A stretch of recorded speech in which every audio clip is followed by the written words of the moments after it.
Ezzy. Okay. So we get an Ezzy and a random to start off, which is actually pretty off meta, pretty different than our normal tournaments. Do we know what stage we're hitting?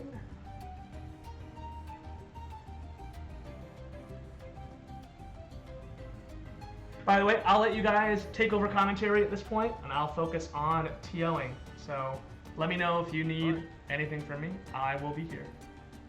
Okay. Well, yeah, we're just waiting for the game to start now. So, guys, if it's the first time you ever watched it, this is Rushdown Revolt. New platform fighter out there. It's going to be released hopefully sometime around March. That's their tentative date. But as of right now, there has been alpha build where they've been doing. They did 2 weeks in a row, I think. So if you want to play now, it is free to play now. You should definitely hop in, give it a try, play the tutorial. You know, jump on quick play and see if you can get some wins. But play more than 2 matches, please. Way more than 2 matches. You got plenty of time to do it. The current opening is all the way until the 15th. Fight. We've got double Ezzy actually to start things off. Oh, did they not want to be here? Cause No, I'm just trimming down to 3 stocks, I believe. 3 stocks in the middle there. Okay. Yeah, Jay charged up that full projectile and let it go, realizing that is not a neutral start. Yeah. Player 1 wins. I think that they're restarting because the rule set is it's supposed to be 3 stocks and a neutral start, and I think that there was just confusion about the charge move and whatnot. But I think that we'll probably restart after this.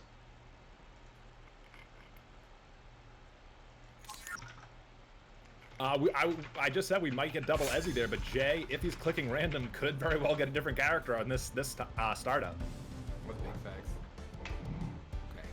Well, we'll see. Oh, 3, looks like he actually is gonna play. Okay. Fight. Or maybe he decided to keep it like, all right, I'm gonna go this way, I gotta land him, I'm just gonna pick it now. Yep. So neutral start at 50. Oh, yeah, all right, let's say it was at 50. All right, getting into it, man. So Ezzy, the witch character of the game, her chase dodge is amazing. Yep. For the sole fact that, or her spark is amazing. The sole fact she has like one of the most mobile rushes in the game, if not the most mobile rush in the game.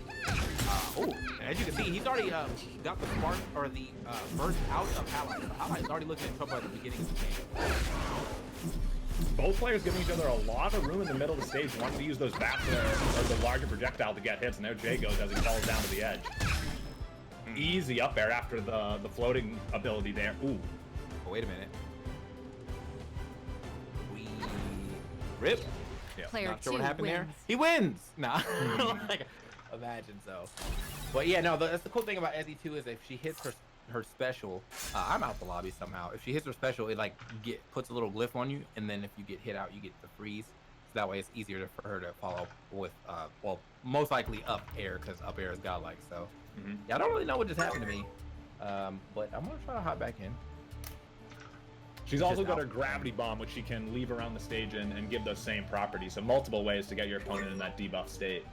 Yeah. Popping it real quick before going to bed. Is this game good? This game is great. It is. It's definitely one of those games you're gonna have to take some time to sit in the lab and kind of move around a little bit. But once you get the, I wouldn't even say for a long time. I feel like you can sit in the lab for maybe like 30 minutes, just kind of move around, whatever. And then after that, once you get used to the flow of the game, the speed of the game, it's great. 3, 2, 1. Try it again. Fight.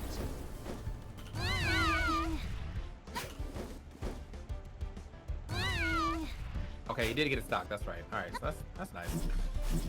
All right, getting right into it. We got the 2 stocks out in the way. See how I place this one now. Then you get behind a little bit, like the use of the up B, the up special. Get back in there.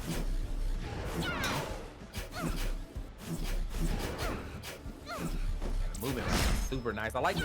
And I noticed that like, so you keep the bomb out that you were saying, but they still try to get the rest of the charge out. I think that actually is like one of the best moves in the game. You just so much. Oh. Yeah, I think that's was that level 2 or level 3? It might be level 3. Initially, you'll get the bats, and then if you charge it all the way up, you'll get the big head. Yeah. But yeah, no, yeah, I'm talking about the multi-hit bat. That move is just that. I mean, it covers so much space. It's kind of hard. It definitely forces people either up or to at least block. But right now, it looks like Highlight not doing too bad. Oh, you can't see the game. Oops. Not doing too bad. No, I'm with you now. Ooh, Bats colliding in the middle there.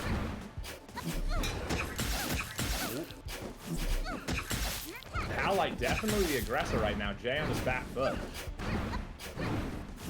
Like the dash out there, didn't try to go for a second of that up special, so back to the left side. That's what I'm saying, man. Look at that, just forced him back because he put the multi-bash out. Gotta watch out for the gravity bomb though. Covering the middle stage. You can hit it to clank it away, but still it is something you have to deal with. So you're looking real cold. Nice little neutral air action. Slides back in with his own neutral air. Not enough to take the stock just yet off that neutral air up air combo. First big projectile there connects, but Highlight takes it like a champ. Oh, didn't get there for a nice burst though. Make sure he didn't take too much damage. Highlight now at the end of his stock 3 hits. We'll get him out of here regardless if they knock past the blaster or not. But he will be taking a lot of knockback regardless, depending on what he gets hit by. Movement yet again. Like the push block. Go ahead and get those out the way. Didn't push block in time to actually reflect him, but still. Advanced blocks are nice. Nice. The up special. Goes right into him. Ooh, kind of. Ooh, okay. Yeah, quick follow up with the up air from Highlight there. Ooh, the shield. Jay getting shoved all the way to the right side of the stage. Alright, so getting the bats up on deck. Now this if we're doing crew battles, that means whoever wins this will start the next game with 1 stock, which should be good. I do think that Ezzy is a very solid character and should be able to at least get another stock off whoever their opponent is. Again, man, that chase dodge is just, it's so mobile. And like her aerials are so, her up air is so strong too.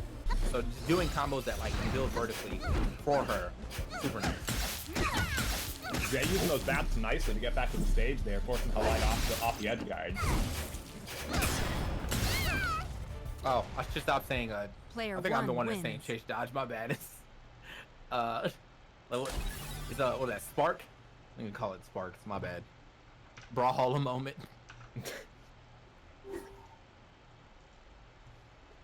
so many like you commentate so many platform fighters, everything just starts to run together, man. I definitely call stuff in rival smashes. I mean, Pugsy's a prominent player with us, and he calls them chase dodging. We actually have a Brawlhalla team here today, and I'm sure if they're streaming, they're going to be calling it chase dodging as well. Yeah, but I mean, you guys, you want to set yourself to be. That's true. That's true. Yeah. That's so true. I will get around to saying spark eventually. And rushing, so. yeah. Rushing, yeah. Interesting feedback from chat saying the nameplates are hard to read. They're brand new, by the way, and if you didn't notice, when the purple or yellow is fading out, that's the hit stun meter for the character when they get hit. So next time, watch the nameplates and you'll see that it's actually indicating how much hit stun's left. But yeah, I think we can make the names a little bit more clear. Okay. We're talking about like where like the portraits and stuff at the bottom, right? Nope, above the character. Above the character. Okay. Yep. All right, so we're just waiting for our second game. Highlight left with 1 stock. Pretty close start to this crew battle, though. But Highlight is going to be able to take it. Now Buckle Supreme sitting here waiting. I guess we're gonna. Do you know who he has picked as his character? Buckles is listed as Ezzy as well, so we got triple Ezzy coming up. All right, so just balance team. No. Yeah. I actually, as I commented earlier, in our other tournaments, Ezzy is one of the least played characters. This is a surprise to me, but I'm glad to see all these players from different games coming together and liking her, including yourself. Nice. Yeah. No, I'm not like she's definitely not my first choice because I'm a Shining main, but like I feel like I wouldn't be surprised if everyone had like a pocket Ezzy right now. So, like you said, that last game was very close. The difference here will be, can Highlight take a stock off of Buckles before theirs goes away, or will Buckles just nullify the 1 stock lead that they've established? Oh, I just realized we actually have to do a blast zone in 30 minutes. This will be done in probably like 30 minutes, right? Just a 3-man crew battle. Hello? Production? Yeah, Kago might know the answer to that one. I do not. But we do have the triple Ezzy to start things off. Buckles in the purple. I appreciate Halite using the very appropriate Angel platform there, both for Ezzy and the time of year, although Halloween did just pass. But the yeah, looks good. I would say, you know, please don't go to the Christmas platform soon, because I mean, like Thanksgiving, there is a thing, no whole nother holiday between that. People just seem to forget. But no, it is not Christmas time yet. Please let Thanksgiving pass first. Let's get into it. Buckles started off not very long with the neutral start there. Buckles attacked immediately, but Halite kind of made him pay and is continuing to. Buckles already in that orange knockback now. Yeah. Okay, zooming. I think Buckles was actually thrown off by the float that Halite there had. Ooh, big forward air. And as I said, Buckles could and did just immediately nullify the lead and even us back up. I'm not sure who's coming in for the other team yet, but we'll get that loaded up. That's definitely what he wanted, though. You know, you don't want to. If you have to just take one stock and it's the stock to make sure that your team doesn't fall behind. You want to get in there, especially for a crew battle. You want to get in there, just eliminate that stock as quick as possible. So, very interested to see who the next character is. Will it be it's Rawin? I don't think he plays Ezzy. Does he? Nope, listed as Kid on our list. Okay, there we go. There we go. So Rawin coming in. Hopefully the Kid can make something happen. So speaking of, man, like, so I heard that the balance team or the development team is going to be changing Kid's grenade to something different, which is should be interesting. I've been seeing a lot more kids play lately. I know that his demon flip has been hard for me to land, but the risk reward of hitting that is like super large. I mean, like if you hit someone at like 50 health, they're going to die, and so like it's there. It's just, I don't know, man. Maybe a little more, I guess, aerial control. That new move is in the game now.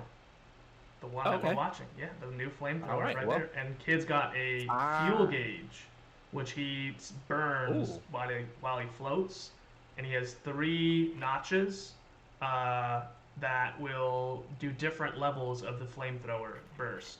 So he's got like the max level, second strongest, second weakest, and then he's got an empty fuel gauge, which is like a little toot of flames. And that's in the build that we're playing right now.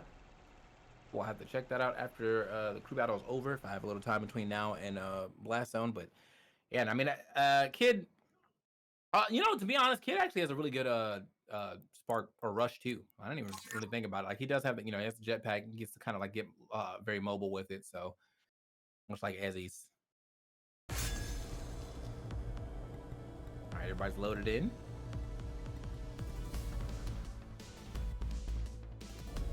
Three. All right, Rawin is in the Kid as he lifts himself. It's gonna set ourselves both to 3.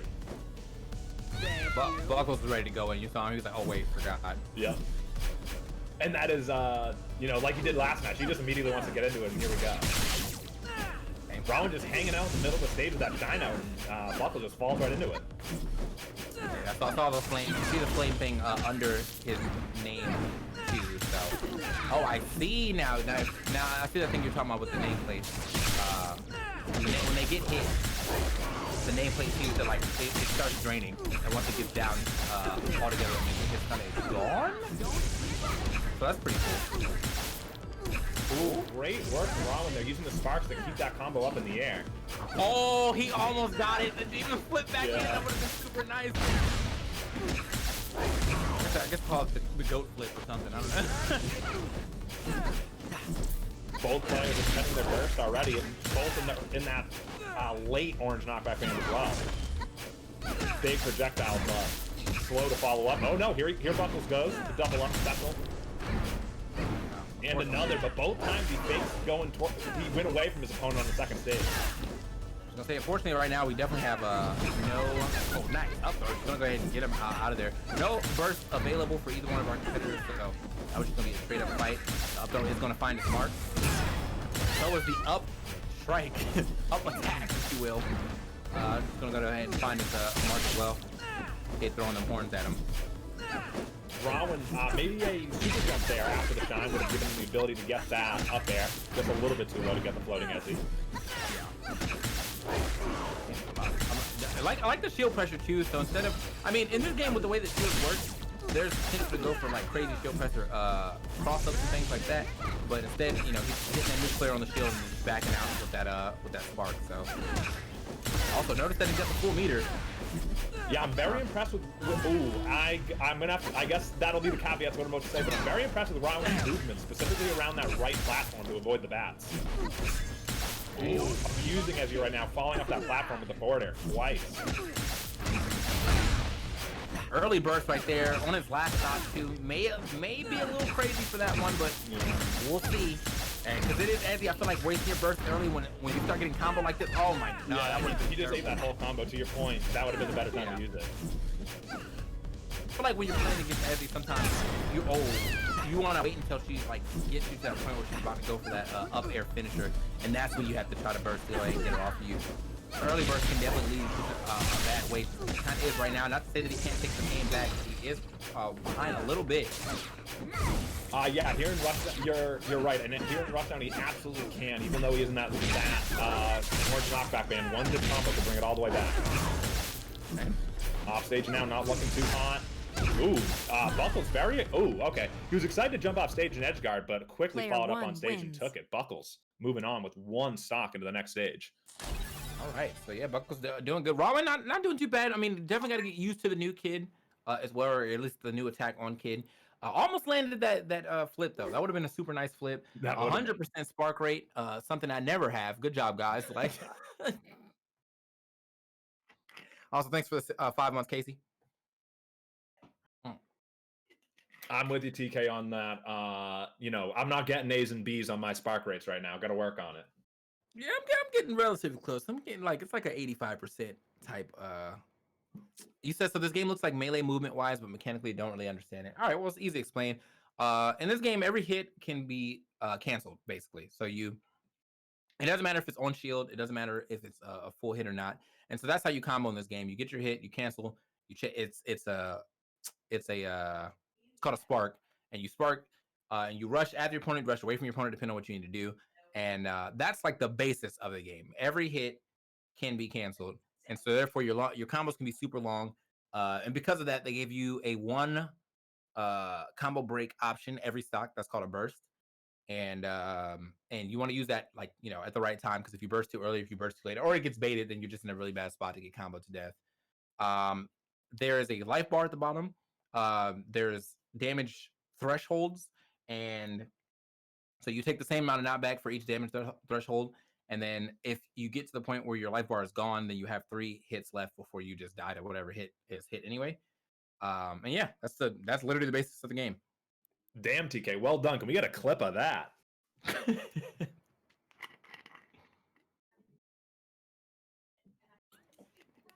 All right.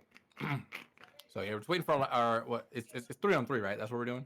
That's right, and I believe it's SSTJ coming out.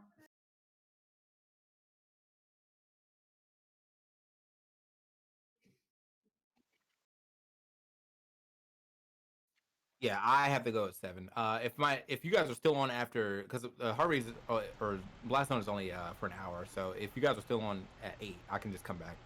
All right, yeah, probably will be. I realized I was muted on for the stream, but yeah, I'll say what I said again. So I'll pull up the bracket actually. We have 5 teams. Super Smash Bros. Versus Rivals. Winner plays the Icons team. Then we've got Brawlhalla and Brawlout. Winner of that face off, and then we've got Grand Finals. And I think it's all single elimination. So okay. We're in for a bit. Definitely more than 30 minutes. All right. Well, my bad. I definitely thought it was like 2-3 teams, but it's a 4-man bracket or a 4-team bracket.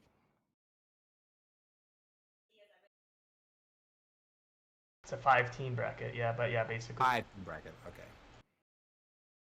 Man said, yeah, that was one of those names that you said in there. I would not be shit talking any other platform fighters, but it's a name that I have not heard in a long time. That's all I'm gonna say. I assume you're talking about Rivals of Aether because the definitive edition came out so long ago, right? It wasn't Icons, was it? For sure. That Rivals of Aether, that definitive edition come out 18 years ago.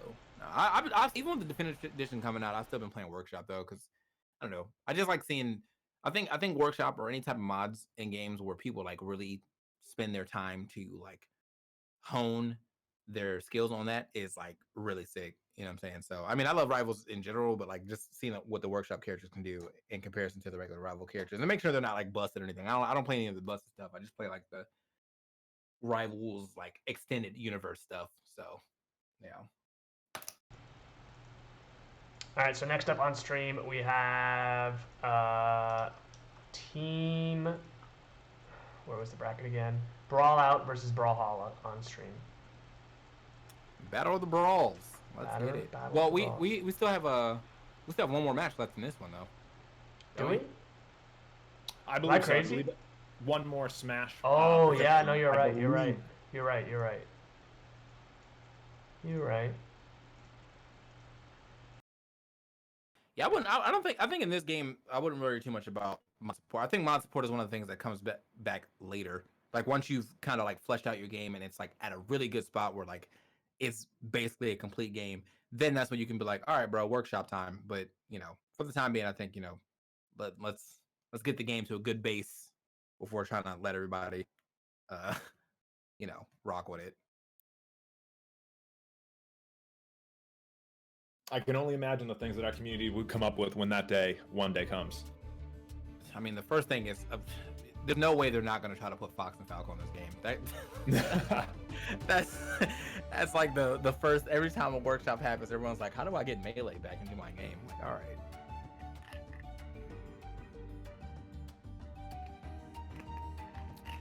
I've never really been a kombucha drinker. So this is the first time I've really been drinking this, and this is an interesting experience. It's like a soda's not a soda. What's the plan? Plug your nose, or no? I mean, I like it. It tastes good, and I mean it's a good flavor. Ginger berry raw kombucha. I never actually. Yeah, it smells really good, but I don't know. It's like not a soda, but it's fizzy like one. So I don't know. All right, so loading up, going to Cryo Station. We got Windows in here, we got Buckles in here. I think Buckles has one stock left. 3, 2, yeah, that's right. 1, fight. Also, man, I want all you pros in the channel to know you all lied to me. Okay, y'all. Every time I stream this game, y'all like, yeah, man, no one's queuing up. That's why we gotta keep sniping you. That's not true, okay? I played off stream yesterday and played everybody who, like, I was slapping everybody, okay? I mean, there are scrubs that live on this game for sure. You're all lying to me. Y'all just want to snipe and show off. It's cool though. It's cool though. Like, anyway. Windows on the Zoo ROM for this one. This character's nuts. Yeah, definitely. She is who most of the community would suggest to you if you ask what character should I play to learn how to utilize my spark fully. Zurong is usually the pick for that. Yeah. She's definitely a lot different than a normal sword. I mean, obviously you'll see some comparison type moves that like, it's just gonna happen. You mean like you have a sword, you're gonna swing it, right? But well now has a shine. Makes the burst right there. Didn't actually get hit, but I mean that burst is gonna be gone. But yeah, she has a shine. She has a pretty good dolphin slide. And wow, at that, just a charged forward attack right there is going to go ahead and find its mark and take the stock. Windows, not losing a single stock there. Yeah, tying it back up. So far, this seems like a very evenly matched crew battle. Yeah.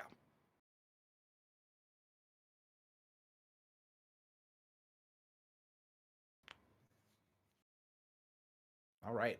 So I believe that was a blue fire forward strike that took that for Zurong. I don't know if that quick one would have killed if it were not. So good play. Good play by Windows there. Oh, so did y'all not actually get to see it? It's all good, bro. Happens to the best of us. I forget to switch scenes all the time when it comes to streaming. I know the feeling as well. face cam gameplay, the best. All right, so here are our final representatives from either team, and I think we are going to have just a straight up three stocks apiece. SSTJ versus Windows. SSTJ, I bet will be going Erda here and show us some cheese, I'm sure. Yeah. Ooh, and Malu Malu. Oh, okay. With the platforms here too, she might be able to go a little crazy. Yeah, she's one of the characters like I do like Erda a lot, but I don't know, it doesn't register to me well. I'm not into the graphical type gameplay. However, I do like seeing people like slap with this character. She looks very fun. And once you get that thing going, especially after you get a burst out and you're just allowed to just kind of like slam people around wherever you want, that's nice. Got the jabs in there until the immediate up attack. Thanks, down throw. Ooh. Got a lot right there, but unfortunately wasn't able to get the full combination. Erda's special ability, big eat there, big forward there to take that first stock, is the cargo rush, which is especially dangerous here on Malu Malu. Like, SSTJ could grab you near the edge of the stage, cargo rush you off, and throw you into the blast zone at green. It's a very scary thing, especially on the stage, which is why I was surprised to see it. And SSTJ going in right now. Actually just throwing her at yellow, and like that's it, like you're gone. Here on Malu Malu, that'll happen. Following the red right now. Imagine that, well, I guess, Goodbye. I guess Team Smash Player held 2 wins. their ace in the hole for the end there, but imagine the lead that SSTJ could have earned for them if he went first. Oh yeah, the triple yeet was about right where I thought it was gonna. Like, as soon as I saw the first one and you said something yellow, I looked down and said, "Oh, okay." So my chat says Ben Malu Malu versus Erda. Got it. Yes. Yeah. Yes. That is good insight from the chat. Oh man, that was maximum yeetage right there. Man had no chance. Just 3 stocks gone at yellow too, and it was like immediate yellow. Whew. That's right. Well, keep in mind that the whole knockback band is the same amount of knockback. So whether it's the first hit point of orange or the last, you're getting the same amount. So very economic of SSTJ to do it right there immediately after he got it. Window says today I learned.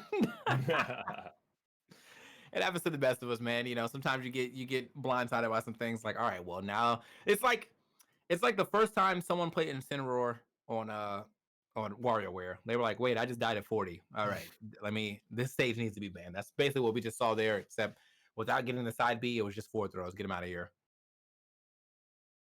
His window got clean. Okay, buddy. Yeah, I was hoping to see some cargo rush, but none needed, because as we're talking about Malu Malu, very narrow, easy eats. I feel like with cargo rush, if you grab in Malu Malu near the like the edge, and you cargo rush off, so if they say that they're like they just get it from the ledge, and you grab them and then cargo rush off and then forward throw, I feel like you might be able to get a kill at green straight up. I think you're right. That was a lot of knockback on that yellow throw, which I was not expecting. So, all right, so we got our next 2 teams coming up. Do we Keiko, who do you have as the next 2 teams again? It's the Battles of the Brawlout versus Brawlhalla. Yeah, Battles of the Brawls. Yep. All right, so Brawlhalla versus Brawlout should be stepping up. Should be a good battle. Probably able to commentate maybe 2 of these matches before I got to trade off. But yeah, I want to see who they play. So far we've seen. So far we haven't seen actually Ashani, we haven't seen Raymer, and we haven't seen Afi and Galu. So still a couple characters that. Oh, and we haven't seen Wei Shan either. So we got some characters we can see in this next battle. And a lot of Ezzy though. Well, there has been, and as I said earlier, a surprising amount. I do think Pugsy can play just about anybody, but his top 2 are Ashani and Erda, and I'm expecting the Ashani to come out this match. Okay. Oh yeah, Pugsy. Yeah, Pugsy. I think Pugsy might have actually been the reason why I started playing Ashani, because I remember I was commentating a Brawlhalla tournament. And he was playing in both the Rushdown Revolt and the Brawlhalla tournament at the same time. So when he went to go play, I turned on the stream on the side, and yeah, he made that character look amazing. So Ashani just looks dope. She's very fun. I'm getting a call from early.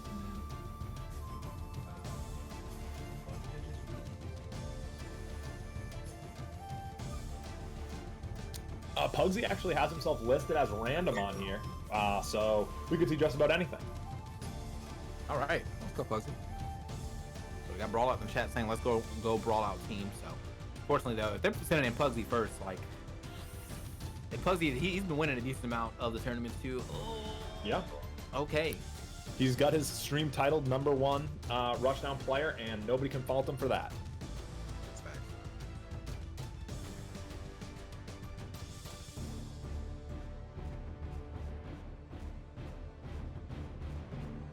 All right, Pugsy's talking about stages. We're getting them struck, and then we'll get things started. And it does look like Pugsy will be the first representative from Team Brawlhalla as well.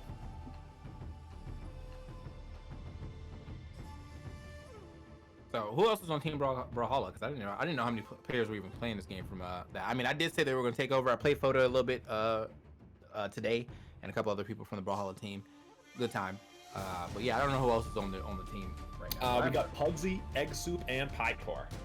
Oh, okay. Egg Soup. Okay, that's a name I haven't heard in a while. Let's go Egg. If I remember correctly, Pie-Core recently got 2nd place in our Arcadian that we held recently last weekend. You guys had an Arcadian already? Well, we were just talking about how, you get in the quick play and you get doo-dooed on. So got to give the people that want to get their feet wet but not doo-dooed on a shot to play. Feel that. All right, so we're just kind of waiting out for our Brawlout representative right now. It can take a little bit, but we'll get there eventually.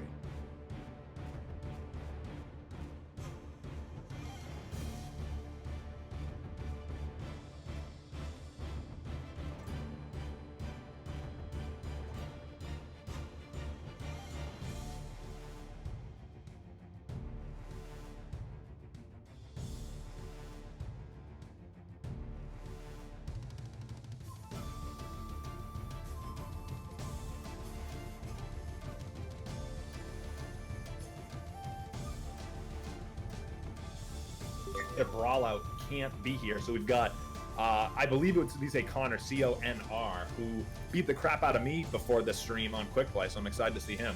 And it looks like it will be Ozumi versus Pugsy for these first representatives from Brawlout and Brawlhalla. All right. Yeah, man. Ozumi, Pugsy, stepping up. We already know who Pugsy. Well, if we already know who Pugsy would play if he was not going random, but maybe he'll still if he is deciding to go random right now. I mean, if you're that nice, you're that nice. One thing I definitely would not be able to do in most platform fighters is ever go random. I can't even do that. I can't even do that in Smash, man. Like I play a decent amount of characters, but I random on like a Pac-Man. It's over. Like it's over for me. Yeah, that's a big roster to handle. That is understandable. Yeah. Ozumi is listed as Erda/Ezzy. Could see either, or these aren't signed contracts. Who knows what we'll see? Yeah. Yeah, it's just nice to see. Nice to kind of like at least get a gauge on what we think is about to happen here. So, one thing I'm super hyped for this game is like they're doing a lot of like redesigns, and I looked at the whole reason I even started playing Ashana is because I just like the way her character art looks. And so once they get that redesign, oh man. I mean, her costumes right now are super sick in general. Like I see, she's got the Robo costume. She has like the almost Power Ranger costume. She has really good colors just in general. So yeah, she's just a sick character. Sick costumes all overall in this game. Agreed. She's one of my favorites for all the reasons you mentioned. Yeah, just a fun game, just a straight up fun. I don't know, dude. It's so crazy too because I didn't look at her at all in the in icons. Like I was like, Afugalu or Too Wrong, and then in this game I was like, man, something about this character is just hitting different. And I'm sure it might actually just be just Sparks. Like yeah, those suit her very well. Yeah. Have you been experimenting with Blink very much on your stream playing Ashani? A little bit, but mostly just on down special. Yes, I'm right with you on that. Big fan of down special. All right, we got Pugsy on the Ashani, which we were just discussing, and Ozumi on the Ezzy. All right. Let's see how he decides to get in there. Okay, big start right there. Tries to get us the up air into the up special going. I like that. I actually really like that cancel in place. So he's canceling his down light or his down attack into a immediate side. Ooh, yeah. Ozumi felt the up special coming. Pugsy didn't think he could do it without sacrificing his stock, so he faded off, but Ozumi still expended the burst over it. I just realized they did not take this first stock away, but honestly, it doesn't really matter. Like, as long as they know that once 3 stocks are dropped, right, the game is over. Okay. Pugsy, a player who I always see uses rushes to approach, and you're seeing a lot of it there. He'll drop down through the platform, rush towards the opponent, and then back in. There it goes again. That time an up air again. Yeah, I actually learned that a lot from Chef. I played Chef yesterday, and that was something that I noticed he was doing a lot too. Just like rush in back air, great way to use that. Oh, really thought he was gonna go for the double spike. Yeah, I think he actually intended to cut the ledge. Yeah. All right. So I mean, right now though, Pugsy's looking real good. Still on his first stock. He doesn't actually go, doesn't really fully commit to the neutral B or the neutral special, but it's all good. Oh, that Ozumi extending his burst a little bit too early, and Pugsy got to follow up on it in stride. He never even had to adjust. Yeah, that was a big, and that might have been just a huge bait too from Pugsy. You saw him actually go for the, oh! Yeah, you actually saw him go for the super jump to get well over the burst and then bring it back down. And that is going to be it. Yeah, GG's. Pugsy not even losing a stock here on the first game. I don't know if Ozumi, maybe Ozumi understood it at the end, but Pugsy definitely understood what you were saying, TK, that we'll just drill down to 1 stock. Pugsy takes that, as you said, unscathed, moving on to the next player on Team Brawlout. All right. Well, with that being said, I am going to have to drop out, guys. I'll be if this is going on an hour, I will be back to commentate some more, but your boy does have to get into the blast zone. So let me go ahead and host Rushdown Revolt. Everybody in my channel, y'all can go over there and continue to watch the tournament. I will be back most likely, hopefully, and great commentating with you, man. You too, TK. Hopefully see you soon.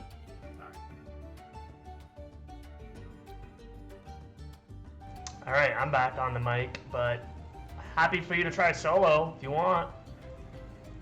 Sure. Yeah, before you jumped in, I was about to say, well, Chad, it's just you and me again. We're back to the back where we began. That's right, the normal swing of things. All right, well, I'll let you do it so I can focus on the UI and I don't leave us watching the bracket instead of a match. All right, I think we can all get behind that. So we got Pugsy is up against somebody named Kidmaster in stream. I got to figure out who that is for the Team Brawlout. But I think it's fair to say that they'll be playing Kid. Oh, Pugsy let me know that it is Light under there. So Light on the Kid must be. And Pugsy will stick with the Ashani, hopefully. And we'll see. I was saying the match previous that if the Smash team put SSTJ up front, maybe he could have gone through unscathed, but they saved him for the end. Pugsy starting things up for his team Brawlhalla, and let's see how far he can go. He already defeated an entire opponent without losing a stock. Here we go. We're heading to Sovereign Peak, which I believe is the first time we have seen that stage today. This is the stage that SSTJ's Erda should have been stuck on instead of Malu Malu, for those wondering. All right, so we got Kidmaster obviously on the Kid, that is Light, and Pugsy on the Ashani. We're even at 3 because Pugsy somehow didn't lose a stock. And there's a neutral start. Pugsy immediately starting with that rush back air and hits the first one. Immediate turnaround forward strike into a spark. Nice play here from Kidmaster. Oh, you gotta wonder if they up air there instead of the back air would have connected after the float. Light, I apologize if I call him Kidmaster, that's what's on the screen. Using his burst there, possibly completely by accident. I'm not even sure like what he saw in the situation that wanted to use that, but it is gone. Nonetheless, Pugsy looking for an open.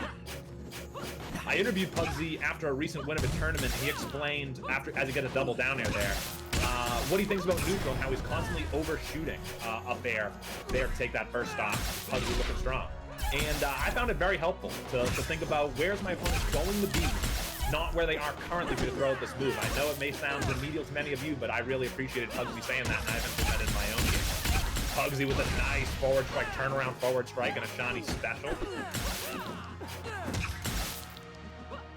Light gets the back air. Pugsy hangs out off stage a little bit too long, gets forward aired out of it.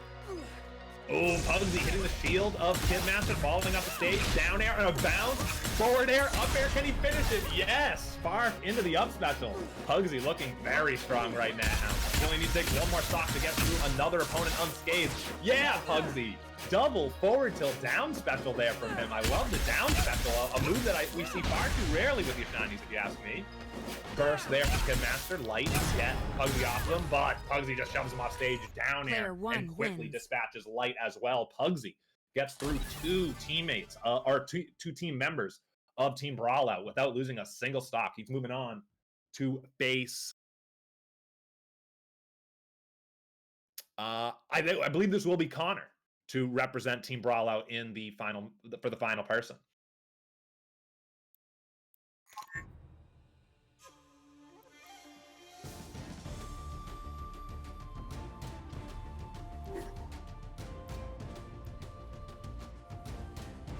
Pugsy hanging out in the lobby. He has not lost a single stock. Connor will be, I believe, that that final person from Team Brawlout.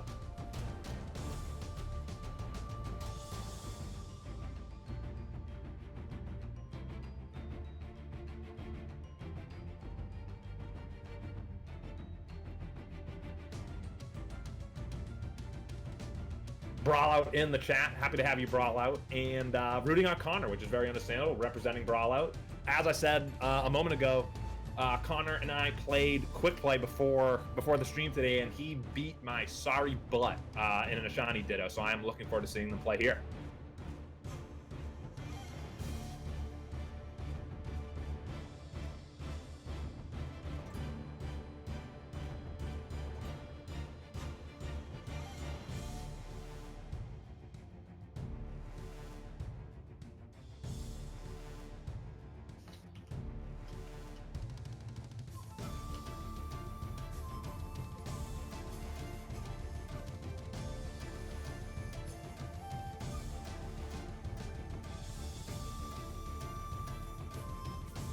As I said earlier, Pugsy is Titan of the Stream #1 Rushdown player, and he certainly deserves it.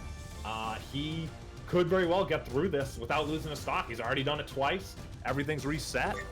Looking good for him. Connor is in the lobby, and we're going to get this third installment of the second game started soon. Looks like we're going to Cryo Station for this one.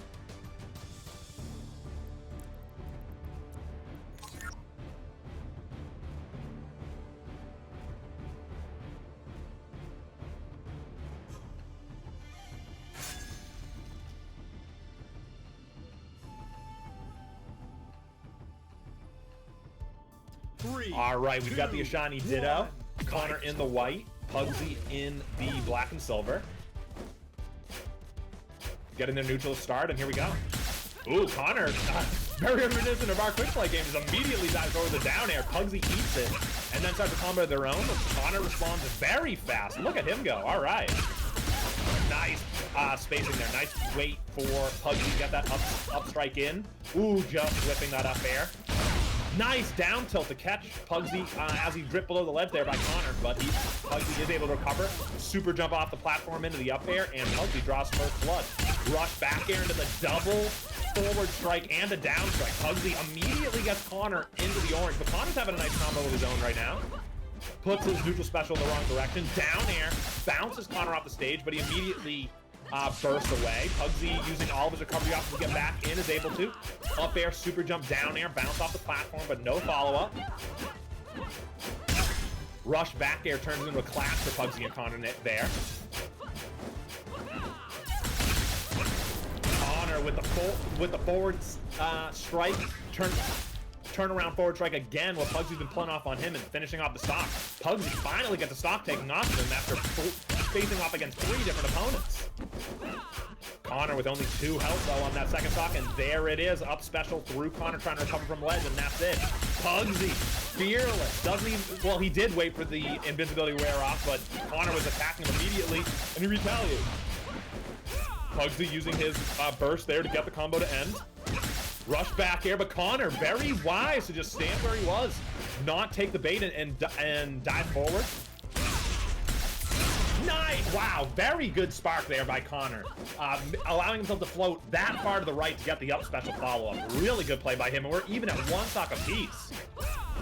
Connor, so far, being Team Brawlout's strongest competitor, taking 2 stocks up of Pugsy and having a nice combo here. Ooh, nice.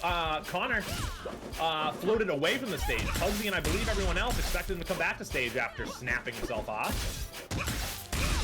Up special, spark, waits a little while before the second up special from Connor doesn't come out.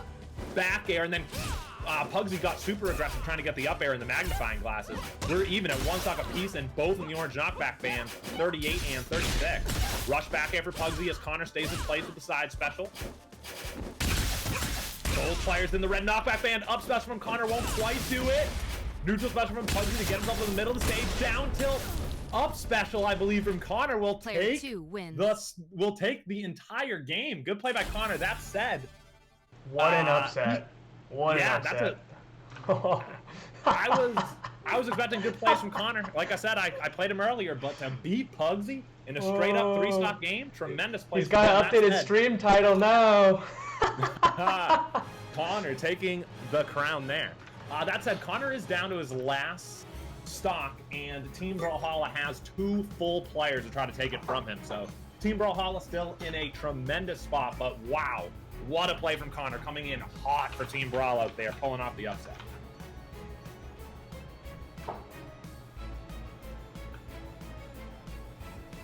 That was a fantastic back and forth affair from both players. Tremendous watch. Shout out to Connor for actually clutching it out at the end. Like, as you guys all know, the more games you have, the more comfortable you are in those situations. Certainly, Pugsy has more games in here than Connor, I would think, and Connor came out on top there. Very impressive. GG's, and we're moving on to Connor versus Egg now. That is Egg Soup, who is playing Kid, and as I said, Connor is down to their last stock, so Egg just needs to take this one with his 3 stocks, and even if he is unable to, Pycore still waiting in the back for Team Brawlhalla.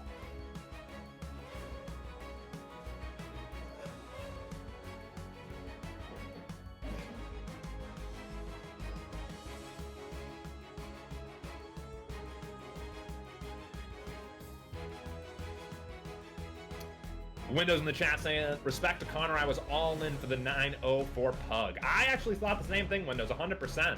I knew that Connor was competent, but I did not know that he was capable of beating Pugsy, one of the most intimidating players that you can find playing Rushdown right now. Very impressive. Who knows? Maybe he actually could take these stocks off of Egg and Pycore. Now, we can't understate how impressed we are with Connor right now. That said, he is fighting a massive uphill battle. He's going to have to take off 6 stocks with his 1 and only gets a refresh between, after 3 stocks of facing off against Egg Soup. So long trek for Connor, but we're going to get it started real quick right here. We're going to head to Cryo Station, it appears. Egg Soup list themselves as Kid, so we could see a Kid Ashani here. That is what I expect.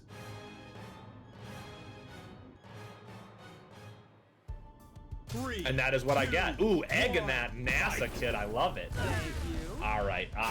Egg has to take off 1 stock. Thank you. Connor knows he has to take off 3 and leave himself with only 1. Neutral start under the platforms. All right, here we go. Both players immediately dive towards each other and whip aerials. Egg hovering above his opponent before falling with a nair. Back air into the nair after a spark there from Egg. Nice little grounded combo here from Connor, which he takes to the air with that up special. Tries to protect the ledge with the down air, but Egg is able to snap to the ledge. I appreciate how Egg is utilizing all of his aerials while floating, not just using forward air over and over again. Very wise. Not only for the mix-up, but the cooldown.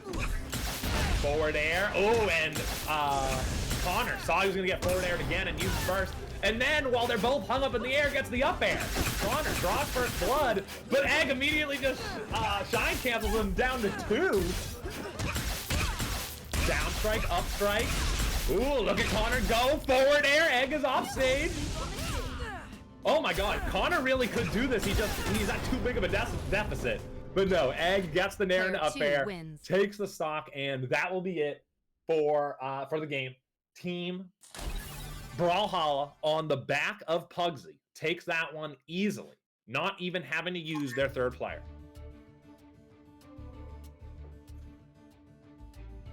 Tremendous storylines coming out of that game. Both Pugsy taking out 2 full players by himself without losing a stock, and then meeting up with Connor and losing all 3 of his stocks. Connor coming out the victor there. Tremendous storylines coming out of that one. And it looks like coming up next, we're going to have Team Icons versus Team Smash Bros. We already saw Team Smash Bros defeat Team Rivals a moment ago, and that will be coming up very shortly. Team Icons is Val Nashir, Cicero, Pochi, and Handoran, who run the gamut in terms of characters. Val Nashir lists himself as random, and that is not a foo-foo random. This man actually, in tournaments, chooses random. He doesn't even know who's going to play before the game starts. Cicero on the Zurong, our resident tremendous Zurong. Pochi on the Ashani, and Handoran, the resident Afigalu. Which I don't believe we have seen an Afigalu yet this tournament, so that'll be great to see. Cyber asks who is on Team Smash Bros. Team Smash Bros is comprised of Evil, SSTJ, Jay, and Buckles.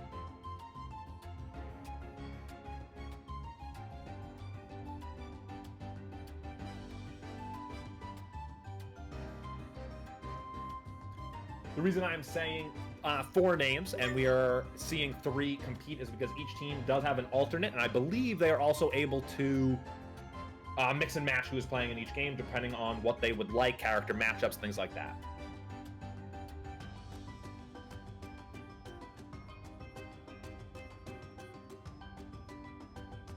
B-Right, absolutely, this game is free to try.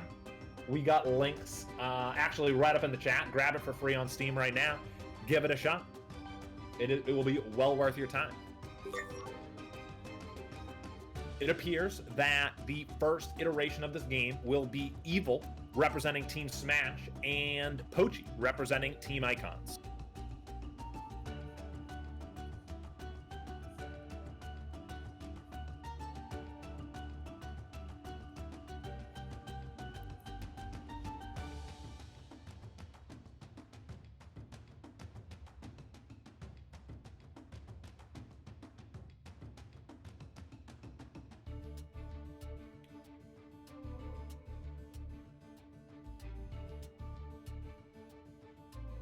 Evil has themselves listed as Afi Galu and Ashani. Pochi, as I said, has themselves listed as Ashani. Pochi, another player who I have met on the ladder and beat me up. And in fact, as the games went on, I felt that Pochi understood me more and more and started beating me worse and worse. I don't even remember how many I got through, probably only 2 or 3 before I couldn't take it anymore. As we were saying, that's earlier in the stream, that is a feeling that many of our players feel when they get put up against a tremendous talent like Pochi or many of the others that are in the community.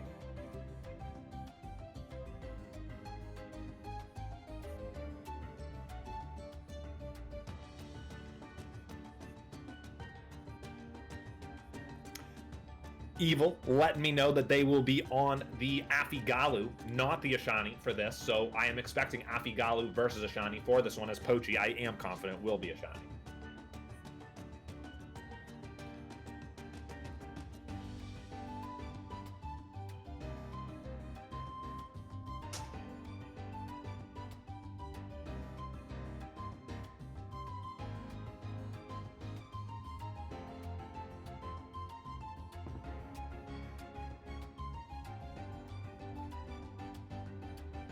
Don't forget, guys, to follow Rushdown Revolt on Facebook, Twitter.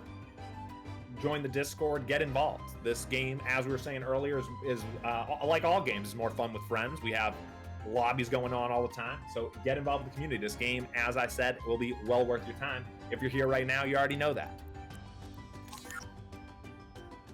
All right, we are getting into game number 1 of Team Icons versus Team Smash Bros.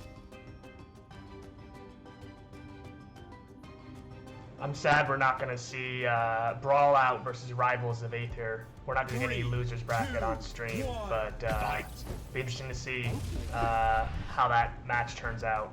All right, let me put this up. Sorry. Why am I so bad at this? All right. Here we Evil go. trying to silently tell Pochi, hey, you haven't lost your stock yet, and they finally figure it out. Okay. We've got three stocks apiece. Pochi immediately dives on the platform and hits an up air. Evil gets back on the stage, racks up a little bit of damage. Projectiles coming from all different directions, both totems there. Pochi able to avoid. Double projectile, the second one hits, which creates an opening for Evil. They're going in first from Pochi to avoid the up special. Ooh, the water projectile connected with Pochi, interrupting his edge guard. Forward air from Evil gets Pochi off stage, but only briefly. Down air on the unanimated totem for Pochi, very wise, as it did get him pretty much 14-3 damage. Pochi, nice play, putting the projectile right back into Evil, using his shield the right time. Big forward air, and they got the late hitbox, shoving Evil way down to the ground. Evil using all their recovery options is able to get back, but Pochi immediately shoves him back. Oh, Evil got a cheeky hit from the projectile on the back. Pochi wasn't expecting that, and then changes it into an up air kill. Evil actually draws first blood, but is down to 1 health.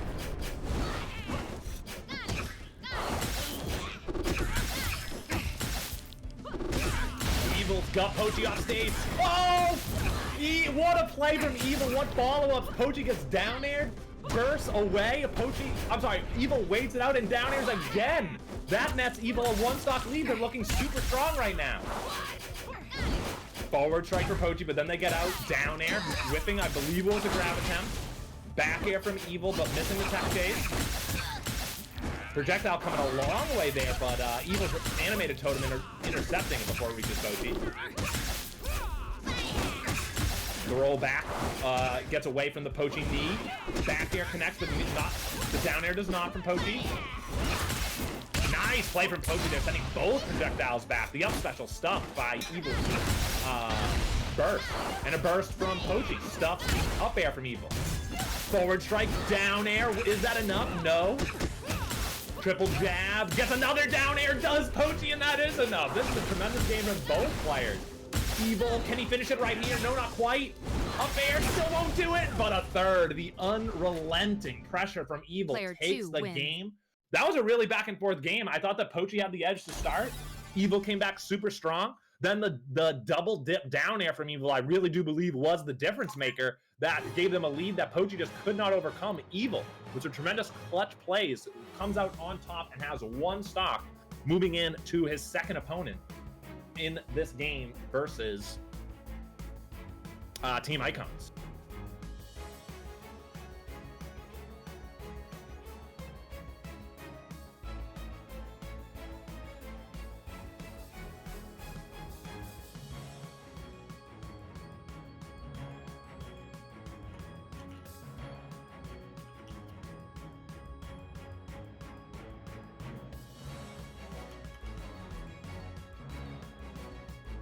I believe we could see Cicero or Balmashir coming up to take on Evil in the second stage of this crew battle.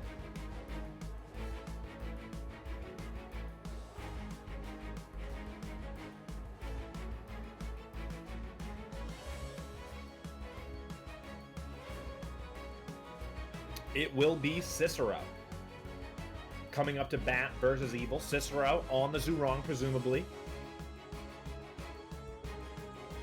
Cicero will not be intimidated by the unique qualities of Afigalu. He's got plenty of time and experience in this game. One of our most talented players for sure. I look forward to all the new people in the chat seeing Cicero's utilization of Spark on Zurong, and get ready for a ton of down airs both on and off stage.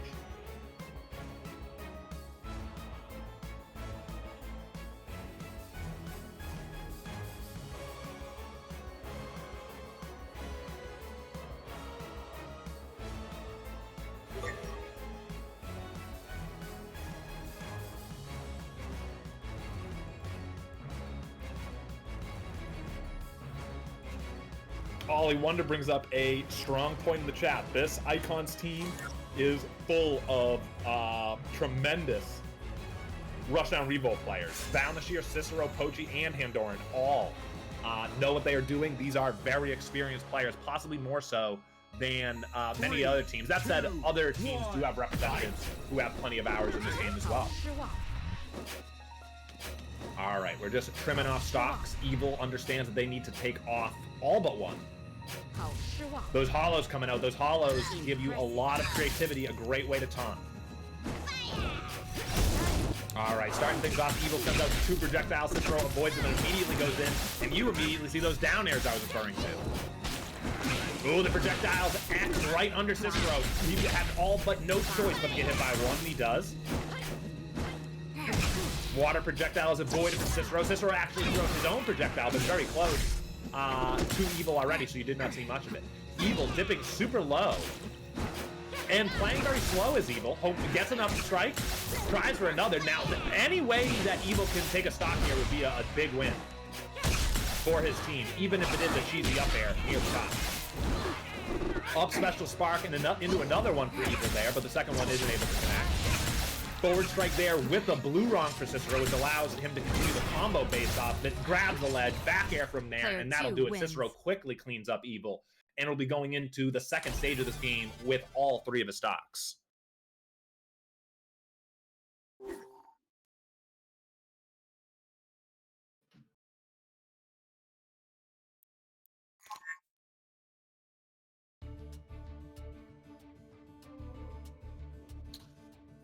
Judging from how Team Smash has operated in the past, I expect Buckles here and SSTJ to be their anchor in the back. That said, SSTJ did so tremendous in round 1 that I wouldn't be surprised if they pushed him up a little bit.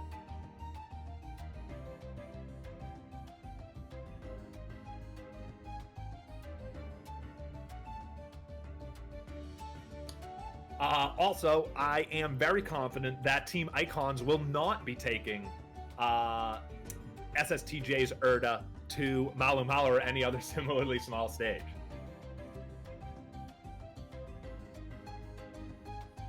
The reason why that is such a big topic is because it is actually rarely seen.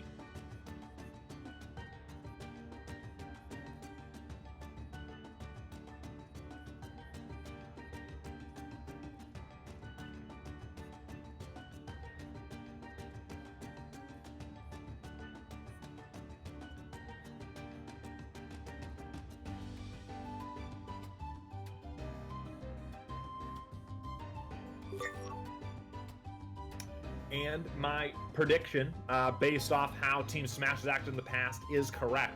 It will be Buckles coming up versus Cicero. Buckles listed as Ezzy on our sheet. That is what I expect to see.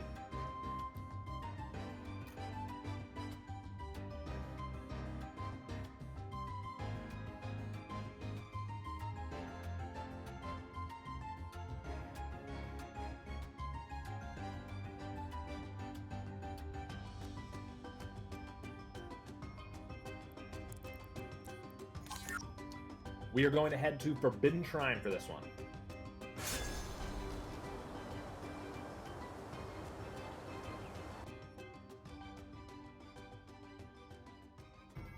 Three, two, one, fight!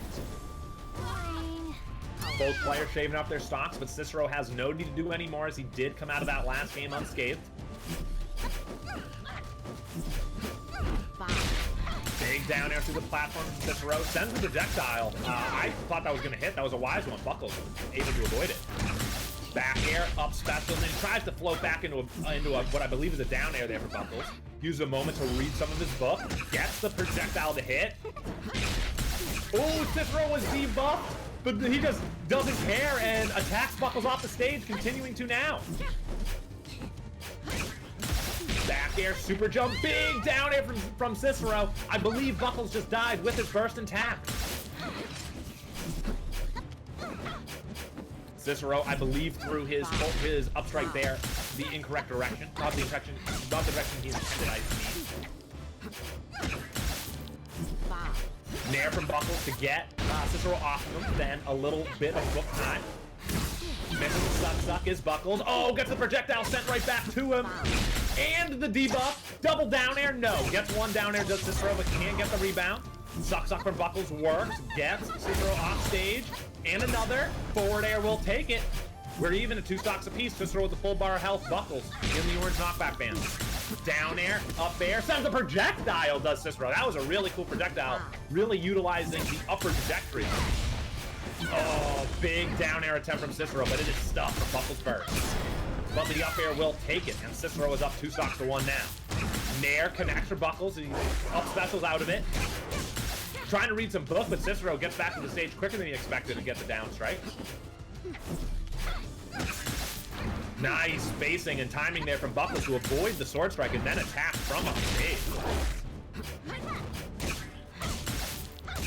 Cicero's got his opponent up in the air. Another great projectile attempted down air, but it just whiffs.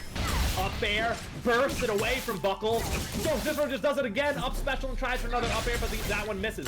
Oh my god, the reaction time on Cicero to get that back air after the bounce on resulting from the down air was incredible. Down air whip as Buckles tries to get back to the stage. Down air there. Oh my god, Cicero's reaction times never cease to amaze me. Sending another projectile back, even though it was so close coming out. The big down air for Cicero with the diagonal fall there for Buckles will take the game. Cicero looking strong.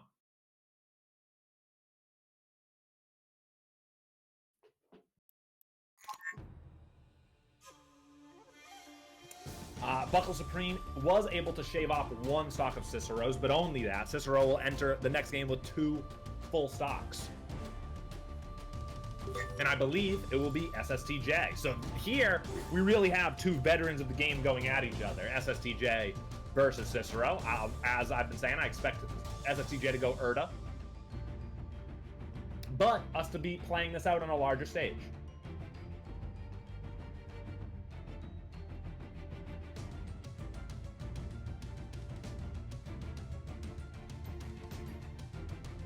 Aaron asking, did Team Smash lose again? No, they're in the fight right now. But it's not looking good for Team Smash. SSTJ, their final representative, up against Cicero, who has 2 stocks. And don't forget about Valnashir or Handoran in the back. That is especially scary.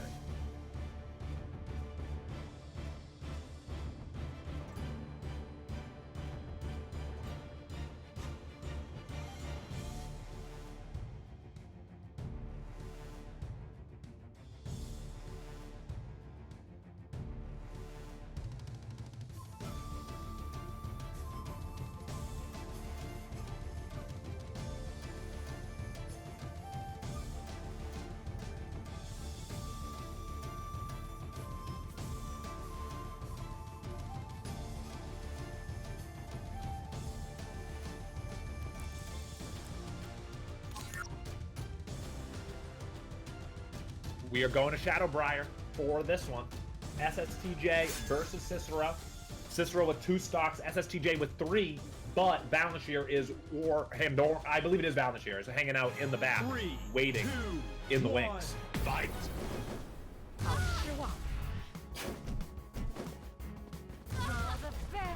All right, Cicero down to his 2 stocks. SSTJ has all 3 as he is the fresh competitor from Team Smash. Ooh, SSTJ with tremendous patience waiting by the edge of the stage for Cicero to come through, and he does, and SSTJ got a nice start to the game. That said, Cicero immediately shoved him off stage and put him in a bad situation, but SSTJ is not taking much damage yet.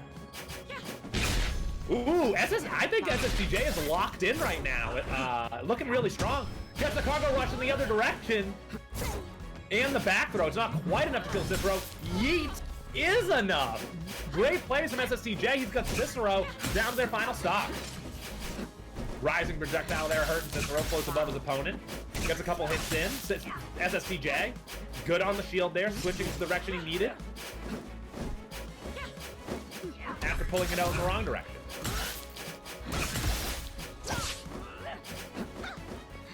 Neither player finding a hit. They clash in the middle there.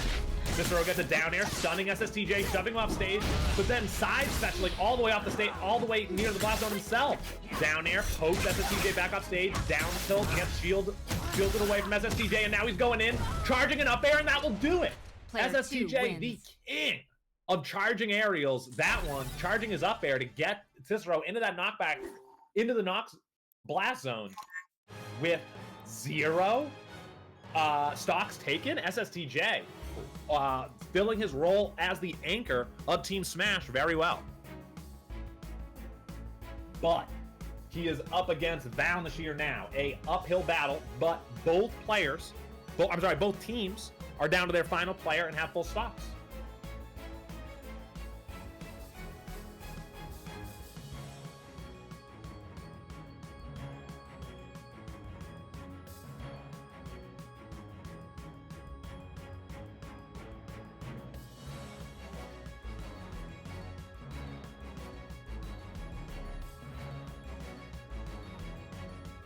SSTJ looking tremendous in that game. He was so locked in right from the word go.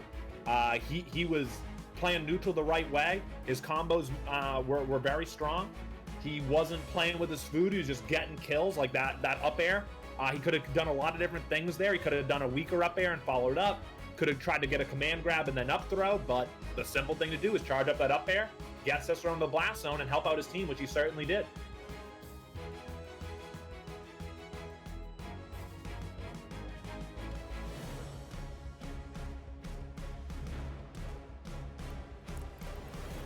It appears that we are going to go to Sovereign Peak for this one, this final game between Team Icons and Team Smash.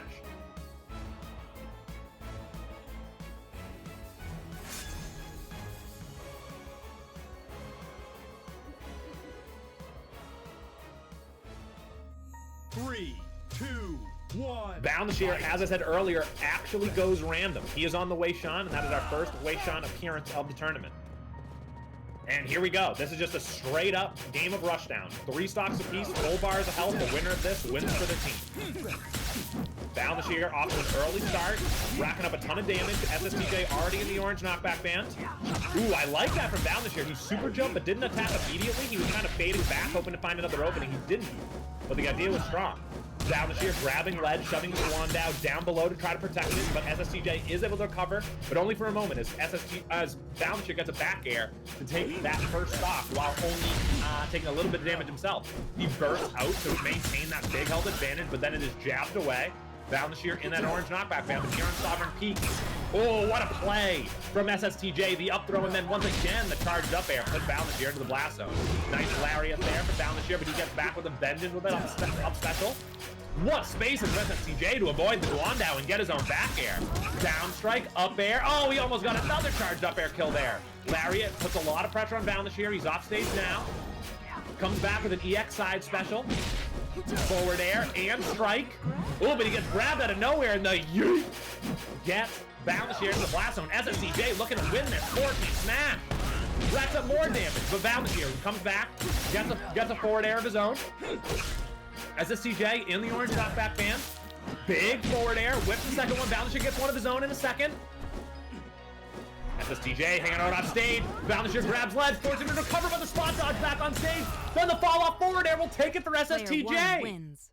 SSTJ, the anchor of Team Smash, outperforming Val Nashir in that crucial moment and takes it for Team Smash. Wow, good plays from SSTJ. He's looking very strong today, very much locked in.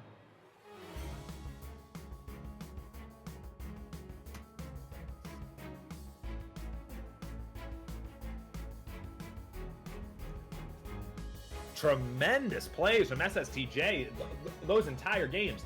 Val Nashir and Cicero are both tremendous and talented players. That said, they have not been entering the tournaments recently, so some people who have only started following this game recently may not know how good they are. That is a very impressive play from SSTJ to take care of both of them like that. SSTJ and Connor making names for themselves in the Heirs of Rushdown.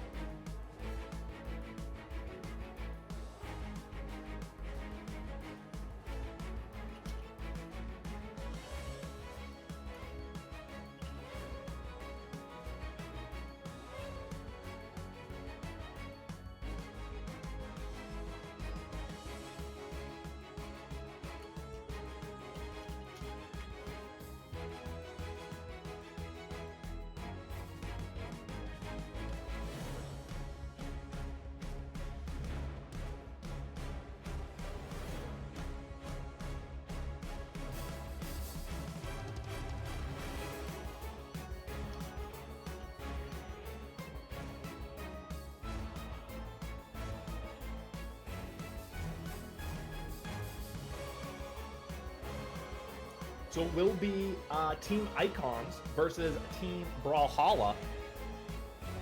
Wait, no, Team Smash versus Brawlhalla. Wait, let me hash this out.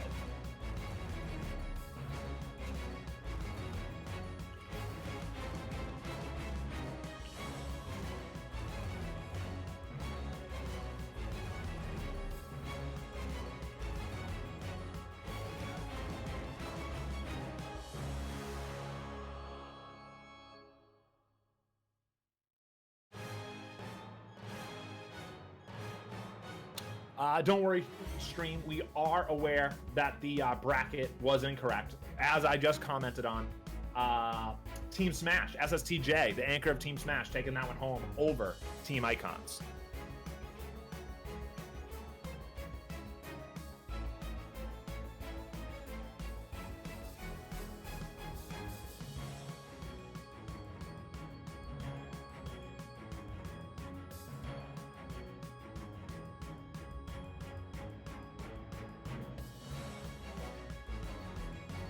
The news coming in that Team Brawlout won down in the lower bracket.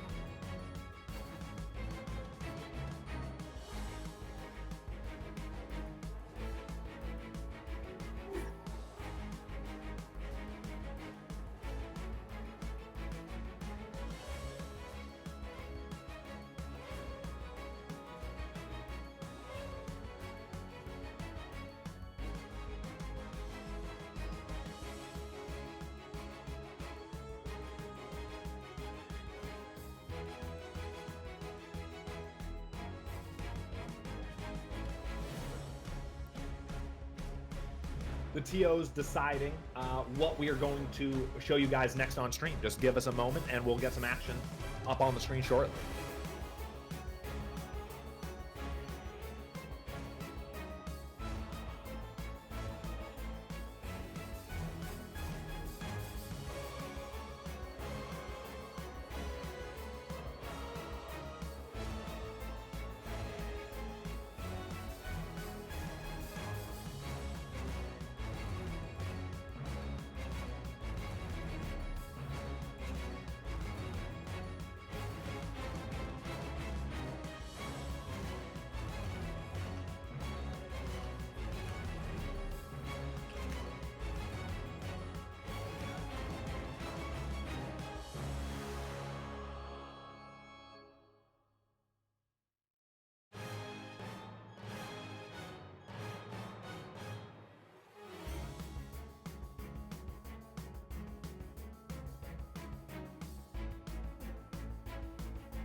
We are in the process of getting that bracket fixed, chat. We apologize for the error.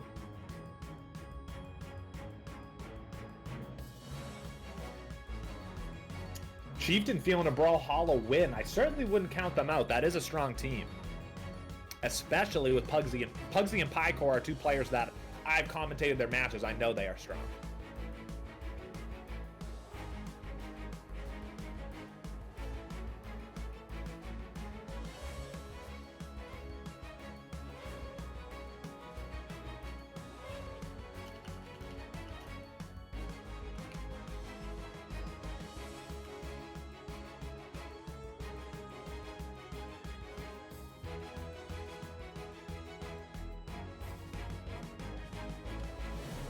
Okay, I have gotten the word that our next game on stream will be Team Brawlout versus Team Icons.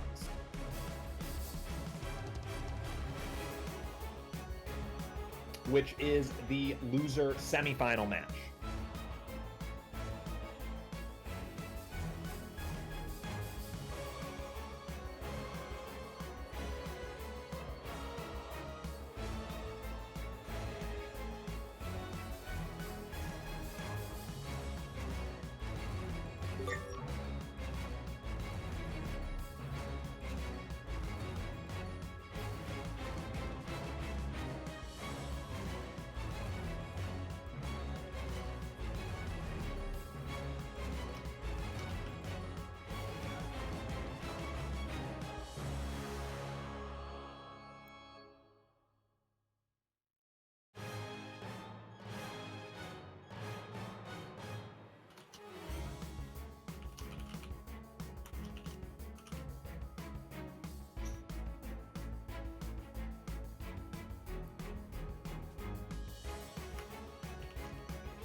Pochi will be representing Team Icons first up here on them versus Brawlout.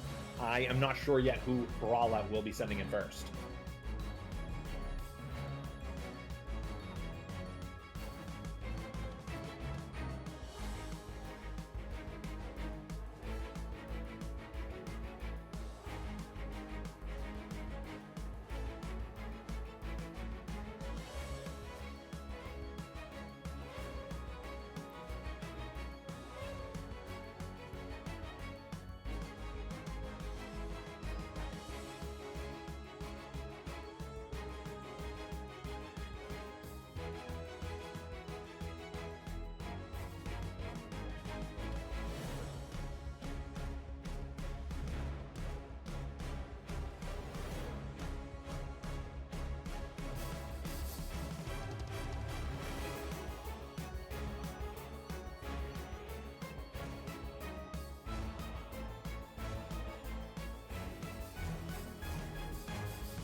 I'm David Culver in Wuhan, China. In Yokohama, Japan. CNN, in Abu Dhabi. I'm Emily Buck.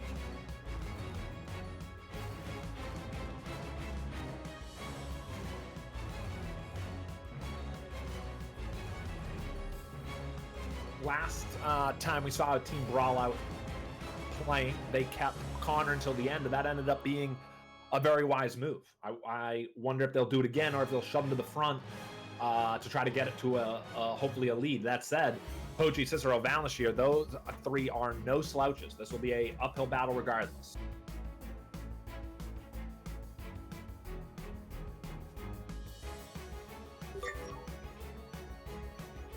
It will be Ozumi up against Pochi for the first iteration of this game.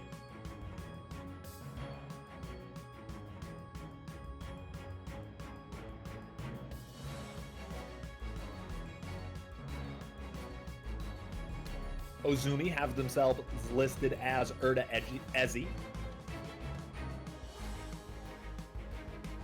Pochi listed as Ashani, of course.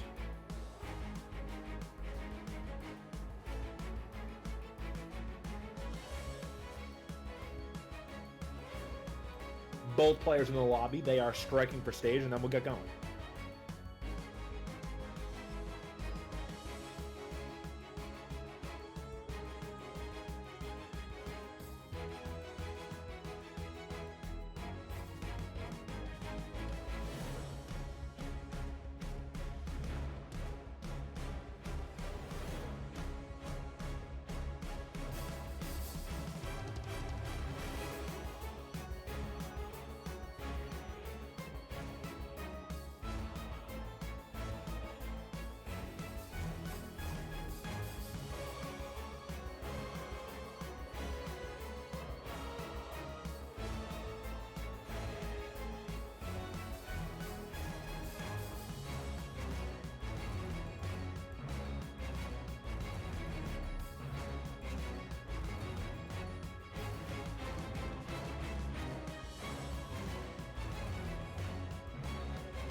Green Knight saying in the chat, I want to see what Connor will do to Cicero and Val, and I am with you on that. Connor really shocked me, and I believe everybody in the chat earlier, so I'd like to see them go up against some of the best.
It appears we will be going to Cryo Station for game number 1 between Pochi and Ozumi.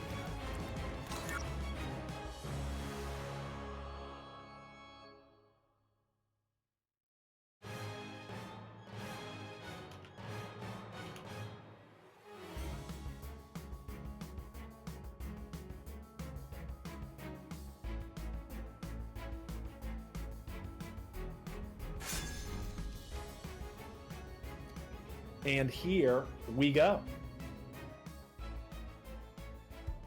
Team Brawlout versus Team Icons. Pochi versus Ozumi. We got Ozumi on the Urda and Pochi on the Ashani. Pochi letting everybody know Ashani's top tier. Ozumi whiffing that initial nair, but Pochi not punching it yet. Starting a little combo there before Ozumi gets a nice aerial. Whiffed lariat, but gets the second one. Nice grab from Ozumi, fearless. Pochi saw the writing on the wall, bursting away there instead of getting up air. Big, meaty forward air into the super jump forward air for Ozumi. Very wide super jump there.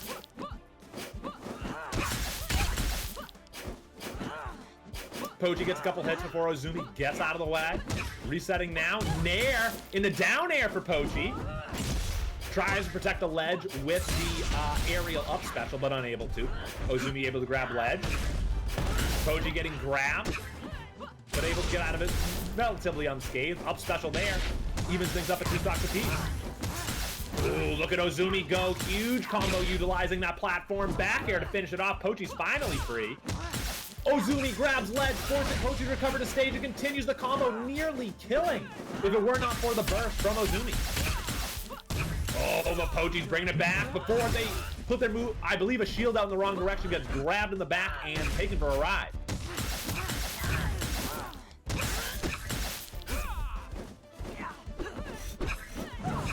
Wow. Ozumi shielding the move, turning around before letting go of the shield and then getting the grab. Gets a forward air there, which Pochi bursts away from. Charged up air too far.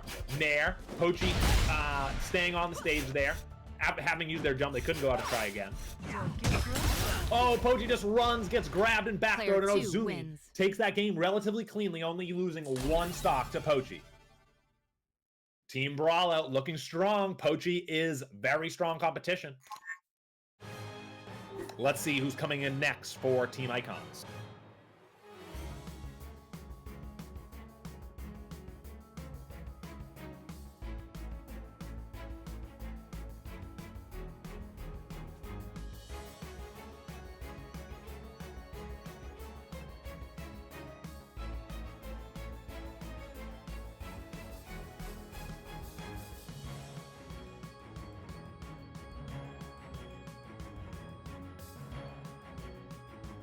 If prior games are any indication, I expect Cicero to come in and take on Ozumi here.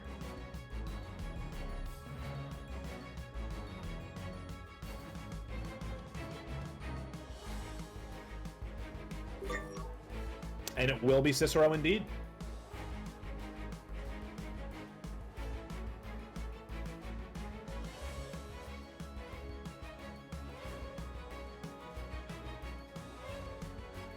Ozumi will have 2 stocks as we enter this game.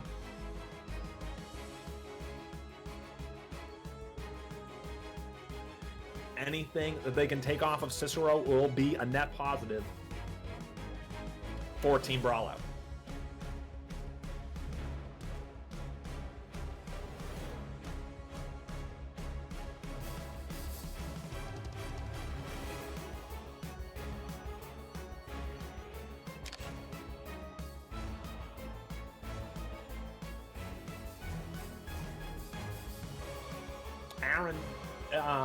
Aaron Vick in the chat is saying that I hope Team Icons win so Team Smash can beat them again in Grand Finals.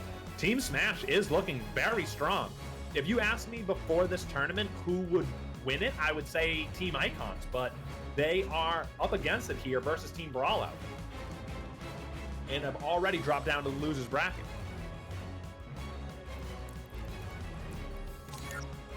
All right, we're going to go to Sovereign Peak for this next stage. And it will be Cicero versus Ozumi.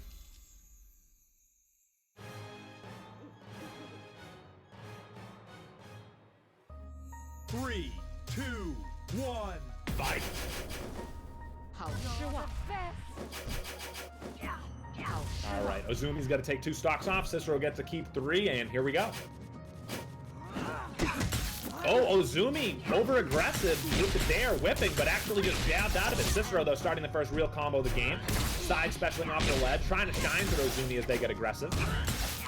Forward strike into a whiffed up air from Ozumi. Back air for Cicero, but they whiff the side special, and Ozumi takes out his opening.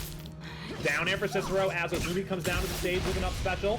Oh, Ozumi saw the back air coming and used their burst. Super jump, but Cicero flying too far away on that orange knockback band. Even after the super jump, Ozumi not able to make it. Up air for Cicero. Nice projectile, but Ozumi had hitbox out. Up air will take the first stock. Cicero looking to take this game and even things back up for Team Icons. But no, Ozumi says no and at least shaves 1 off. As Cicero starts a new combo. Wow, that was a lot of movement there from Cicero, dashing back and then sparking forward to hit. What a play from Cicero there, down airing, but getting the weak upward hitboxing, then following up with an up special. Tremendous play from Cicero. Ozumi, tremendous work from them to get that 1 stock taken off, but Cicero is in good shape coming up against the second representative from Team Brawlout with 2 stocks still intact.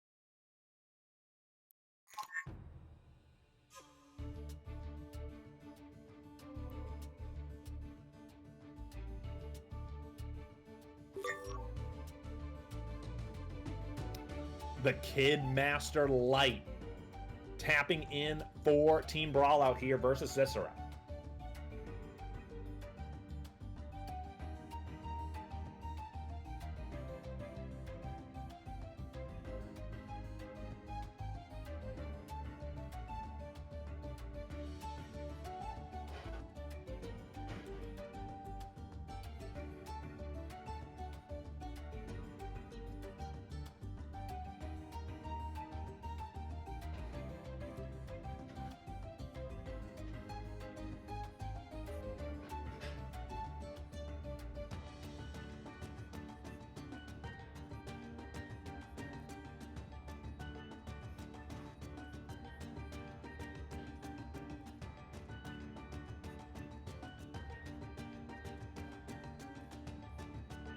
We are just waiting on stage. Cicero and Kid Master ready to go, and it looks like we're going right back to Sovereign Peak.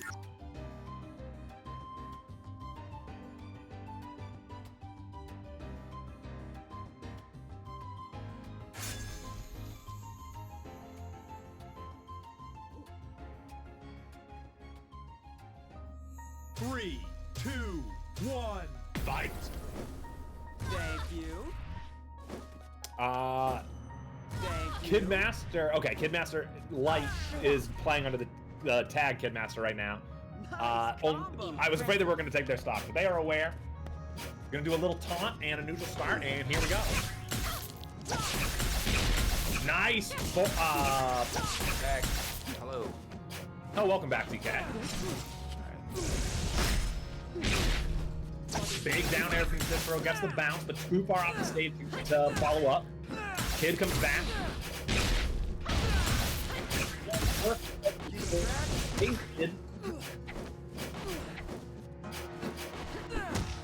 Kid Master comes in with the back air. Cicero gets an up air while they're both falling below the ledge. Back air up special, and then all 3 hits of the nair from Cicero kills off the side blast zone. Tied up now, 2 stocks apiece, but Cicero started this game down a stock. Looking strong right now.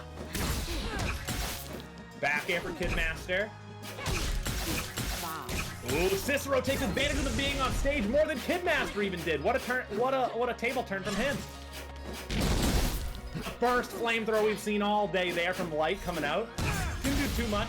That up strike would have killed if it were not for the burst from Cicero.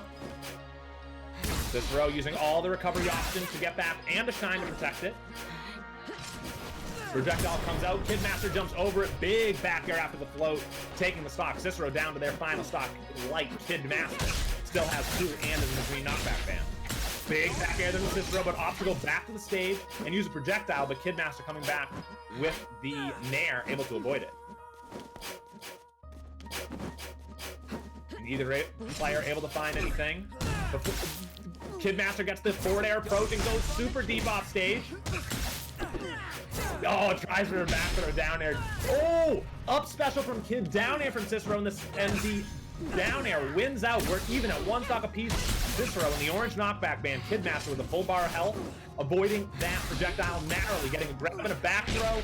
Before the forward air. No, then Cicero down air, but committed too heavy and actually fell to the death. Kidmaster, light, able to come out of that one with 1 stock still intact.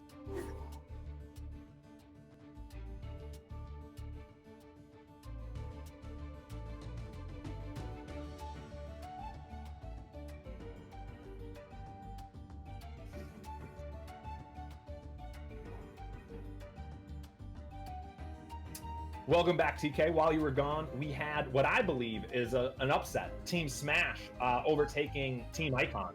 They're sitting in the winner's finals with Brawlhalla. And right now, we're doing loser semis, Brawlout versus Icons. And apparently I'm giving Team Icons too much credit because Brawlout looking strong here. We also had another major upset. Connor, who's on Team Brawlout, beat Pugsy. Ooh. Yeah, that was hype. And so Brawlout, the developers of Brawlout are actually in chat right now too, and so we're like, well, we have to see Team Brawlout, which upset with Pugsy, and Icons, which is like probably the favored to win, and they're now in loser side. So this is gonna be really interesting. Yeah, very, like you just said, I would have, before the tournament started, I certainly would have given Team Icons the edge, but Team Smash, Team Brawlout, both looking like tough competition. And as you said about Connor, he's waiting in the back. So even if Brawlhalla can finish off light, he's got Connor to deal with. That said, Brawlhalla was in the chat saying that he is not afraid of Connor, not one bit. Hey. Well, oh, Brawlhalla's here. All right, let's get it. That's right. We've got Brawlhalla versus Kid. Brawlhalla, the final representative from Team Icons for this set. And as I said, Brawlout still has Connor waiting in the wings. Yeah, I think I ended up playing Connor sometime in Quick Play too. I'm pretty sure he slapped me as well, but you know, I'm expecting to get slapped by quite a few people. Because my real issue with this game is I never super jump. Like that's the only thing, I just always forget to super jump. So, but outside of that, we're getting there. 3, 2, 1. Brawlhalla always going random, as I said earlier, on the Ashani here. All right. Light has to get himself all the way down to 1 stock. Brawlhalla with all 3, but as I said, Brawlhalla is the final representative for Team Icons. I don't know, see how this one works. So where's Kidmaster? Is he the second to last or is he the last? Second to last. They still have Connor waiting. All right, so they have to. So if he can get this right here, he can get a one on one runoff without even stocks if he doesn't lose one. Okay, I like that. See, Brawlhalla's been able to do it. Like the start off right there, big damage, but did not get the connection after getting that forward air. Try to go down for a side special, but I don't even know if you actually wanted to drop that form. Oh, ooh, good burst. Yeah, that was a very important burst. That up special was coming in. I believe would have killed. The snap coming back up from off stage from Brawlhalla. Kidmaster not taking advantage of him, hanging in the air there.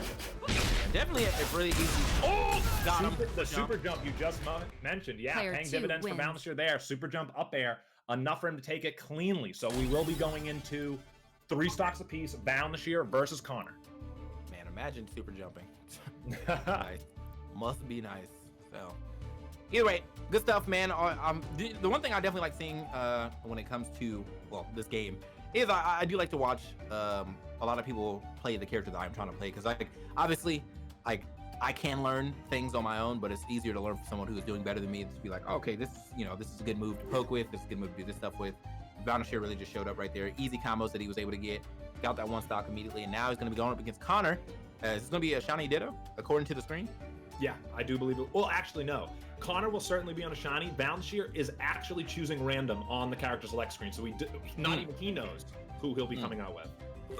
Okay. Brawlhalla, a jack of all trades, and you might think it's BM, you might think it's overconfidence, but Brawlhalla actually does have this much control over all the characters. This will be one. Connor already has an upset under his belt over Pugsy. If he's able to take this one, he will really, if he has not already, been making a name for himself in Rushdown. Man, yeah, I feel like this team on the left side. I played Cicero, played Valdenshire before. I think they was the first two guys I've ever played, so definitely got a lot of respect for them. And then yeah, as far as the Brawlout team, I think I've only played Connor. Oh no, I played Light too. Light slapped me as well. Forgot. I haven't played Ozumi though. Yeah. I played Light and I thought it was Smash Light. They were like, no, not that Light. And I was like, oh, okay. Well, see, that's the issue with common tags. Like, you know what I mean? Yep. I think I have been slapped around by everybody in this game. Maybe missing one or two, but I think just about everyone's beat me up. Okay, it's fair. Yeah, we'll get there eventually. So Val is breaking with tradition. He's always our random player, and I think he's actually going Ashani now. Okay. That's good news for TK and I. Yes, we'll be learning something great here from two different Ashanis. At that.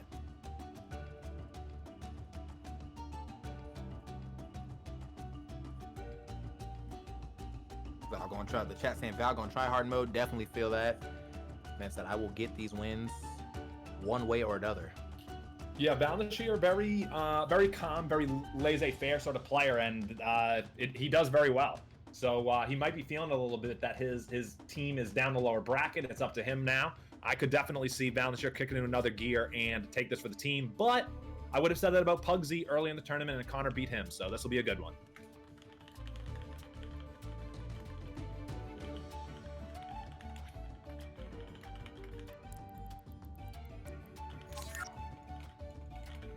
All right, we are going to have an Ashani Ditto, and it will happen on Cryo Station.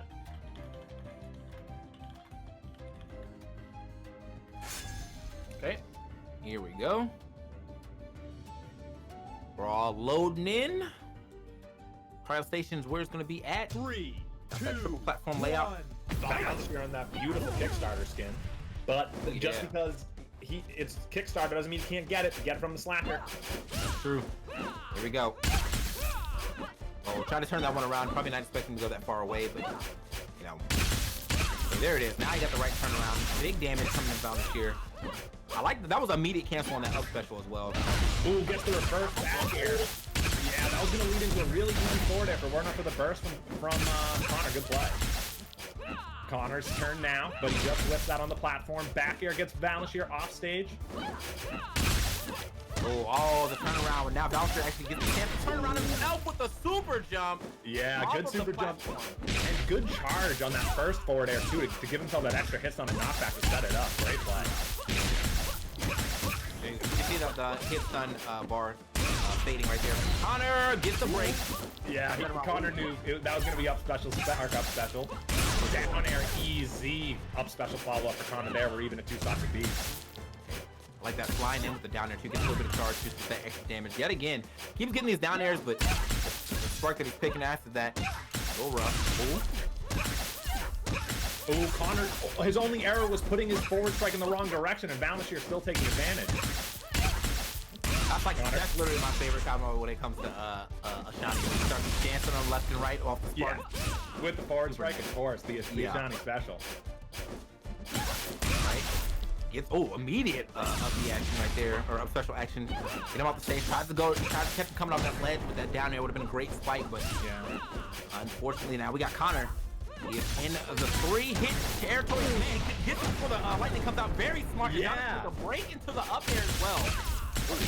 To hit Valdenshire out of that in between the movement of the side special was very impressive by Connor. That up special will even things up at 1 stock apiece, both in the green knockback band.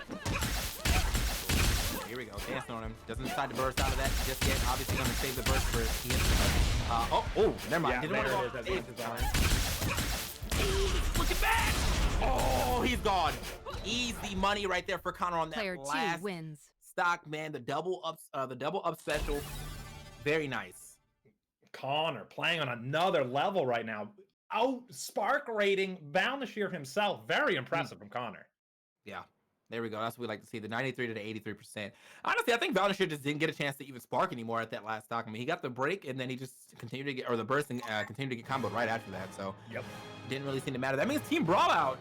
Is that another upset? Would you call it an upset? Or I would. So 100%, I would have given Icons the favorite to win this. And they just got knocked out. I would consider it an upset, but the way they're getting beat, you might think that, or I'm sitting here thinking, well, am I right to favor them? But no, those are the people with the experience most closely related to this. You'd think they do well. They also have, as we were saying, tremendous players bound this year. Pochi, Cicero, that was an upset 100%. yeah, And it was not all Connor either. The other members of Team Brawlhalla did their work as well, but Connor is the star there, beating Balance Share. Okay, we got Pugsy stepping in. Nope, Alcor actually stepping in, or Pycor actually coming to step in. Looks like I thought we were gonna get the Pugsy match, but yeah, he looks like he's gonna go ahead and step out. Let someone else go first this time around. See how this one plays out as we move over to Team Smash versus Team Brawlhalla. A lot of Ashani play right now, according to the way the screen looks right now. We got Vanish. Oh wait, this is not the right names yet. We'll get it. We'll get it eventually. I know that Team Brawlhalla has Egg Soup. Oh, has Egg Soup, has Pugsy, and has Pycor. That is right. And the Smash team, we've actually have, I believe, seen all 4 of these representatives: Evil, SSTJ, Jay, and Buckles. And they've made it all the way to winners finals, as has Brawlhalla. Maybe they're saving, as you alluded to earlier, they must be saving Pugsy for the anchor for Team Brawlhalla. Yeah, I think that might be the wave here. Here, Evil, we got Buckles and SSTJ. Now, SSTJ, he anchored that last game, or the game that I was watching before I left. And yeah, definitely keep that man away from Malo Malo. Honestly, keep that man away from any stage where he's, just keep that man away from getting you into yellow. I don't even think it matters if he's on Malo Malo. If he gets that, if he gets an air grab and he rushes it, if he gets a side special and he rushes it, I'm pretty sure it's still going to be an issue. Yeah. So, yeah.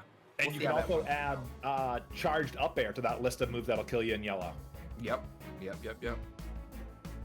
no, Shani has a lot of ways to get you into those grabs. Just now, well, I didn't realize, but I forgot because I was messing around with her yesterday, and I forgot that like if you at a certain point your up special also becomes grab as well. So she really just has like she is a grappler, true and true. To the point that, like you just said, that some of her moves have been adopted to be grabs that you normally wouldn't expect. Yeah. And I like, that's the one thing that I definitely like to see is, you didn't change the core of the character much with Erda. Like she still, like she was a grappler in Icons. She's a grappler here. She just leaned even harder to be more of a grappler. And the sound effect on your air grab, and that was nice. Like the sound effect on the backbreaker, that joint is clean. Yep. All right, so it's going to be Pycor versus SSTJ to start this one up. So SSTJ not anchoring, this time coming out first, possibly hoping to establish a nice lead for Team Smash. All right, let's see how this one goes. So the first stock, we got Pycor again, SSTJ. Gonna be playing a nice little spacing game. Neither one of them wanting to give the first. Oh, there you go. Okay, big splash right there. Starts in that 10 damage splash. Yeah, I think SSTJ is in super duper try hard mode right now. He's feeling himself and playing the right way. When I say feeling himself, I don't mean going in for the biggest combos you possibly can. He's into, I want to play the right way, I want to win. Yeah, he has to as well. I mean, again, with characters like this, you can't get out. Oh, goodbye. Oh, I thought he was going for the spike. I was for sure he was going to just drop it down there across the edge, but it's all good. Yeah, I was like, with tips like this, you don't want to get combo, you don't want to get rushed. We don't just want to get outspaced as well. So you have to have those, disjointed hitboxes, obviously with the sword, but that doesn't say that like the outspacing is too well, because you do have large. This is a large body character with nice limbs as well, so she does have some reach on her attacks as well. Oh, big charge on the forward air. Wow, very surprised that didn't kill. Great DI. Pushing there. Spot dodge not gonna happen. Ooh! Won't let him get away that time. SSTJ draws first blood. Nice blue wrong side special there from Pycore. He did try to follow up on it, but was unable to. That side special to get over there and then down air is quite deadly. Okay, forward air again. Oh, I think the chase dodge up forward might would have been, or the spark up forward would have been nice, but instead it goes to the side. And the taunt as he lands back on the stage. Yeah, and Pycore ended that combo prematurely, leaving SSTJ in the end game, and now is getting damage racked up on him. And even still, after that down air, SSTJ is still alive. Okay, gets out of there. Shield push yet again. Not really hitting anything with these shield pushes, but at least it's showing you that, you know, I could go for it. Scoop down throw instead, off the rush. Down air finally gets SSTJ for one hit, and there it finally is. That was close. Almost like it's gonna be a trade too. You saw him actually coming in with that forward air. Pycore was able to hit before. Uh-oh. That was a scary moment for SSTJ. For sure. Reverse into the back air there for SSTJ. Probably, I don't think neither opponent expected that. Oh, the turnaround. The shield from SSTJ. Zurong can go through your shield and hit your butt on the other side. SSTJ was ready and turned around. And pretty much about to get the grab it there as well. Super nice for him to realize that, oh, I might actually get hit here. Okay. There's a super jump and the grab. Cargo rush. Yeah. Ooh, quick side special to even things up for Pycore. We are dead even at one stock apiece in the first team members of each team.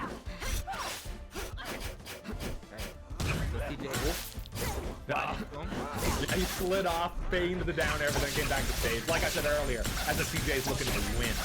Ooh, this is nice. This is a nice looking combo. Had to break that eventually. Already in the yellow, though. This might actually be it for SSTJ unless he finds himself. He's got to get himself a hit, but he also has a whole burst to deal with. So he's got to get enough hits to at least force that out. He hasn't got him in the percentage where it's like, or into the damage range where he's afraid of getting fourth throw, try to get the air scoop, or just stalling it out. Nice stall. SSTJ and that red knockback band now ready to be killed. And as you said a moment ago, he's going to have to get off at least 2 meaty combos because Pycore is still holding on to that final burst. Yeah. Oh, big. Oh, nice bait. Yeah. Still living. Now this is one throw. You can see it. He is fishing for it. One throw away right here. Back air into the shield. Pycore slides away. SSTJ down to actually 1 health. And that'll do it. Slightly charged up air will take the first stage of that game for Pycore. Yeah, man, that was a super close game between our competitors. Now that was definitely, I think that was 1 grab away, or it was 1 nice little combo away from Pycore. Pycore getting a super jump up air in there, managed to make it work. And yeah, going on to the next person for Team Smash here. At least we got 1 stock down left on Pycore, but they still have a lot to deal with when it comes to Team Brawlhalla. They have been molded in this. They've been bred in this. They know all about chase dodging and spark canceling and all that good stuff. They've been doing this for a while, so. It's going to be Jay coming in for Team Smash right now up against Pycore. As you said, that was a very close game. Could have gone either way, and I think Pycore just really... I think that clutch is going to pay huge dividend down the road because as we all have seen already in this tournament, SSTJ can go up against A+ competition and take multiple stocks before losing their own. Obviously, starting a new game, SSTJ would have had full health going into that. I think Pycore deserves a lot of credit from their teammates for that one. That was an important win. All right. So here we are. Waiting to get everything ready to go into our next game. Jay actually does have themselves listed as random, so I do not know what we're going to see out of them. Currently striking for stage, and we'll get into the action in moments. It will be on Platform Alpha. All right.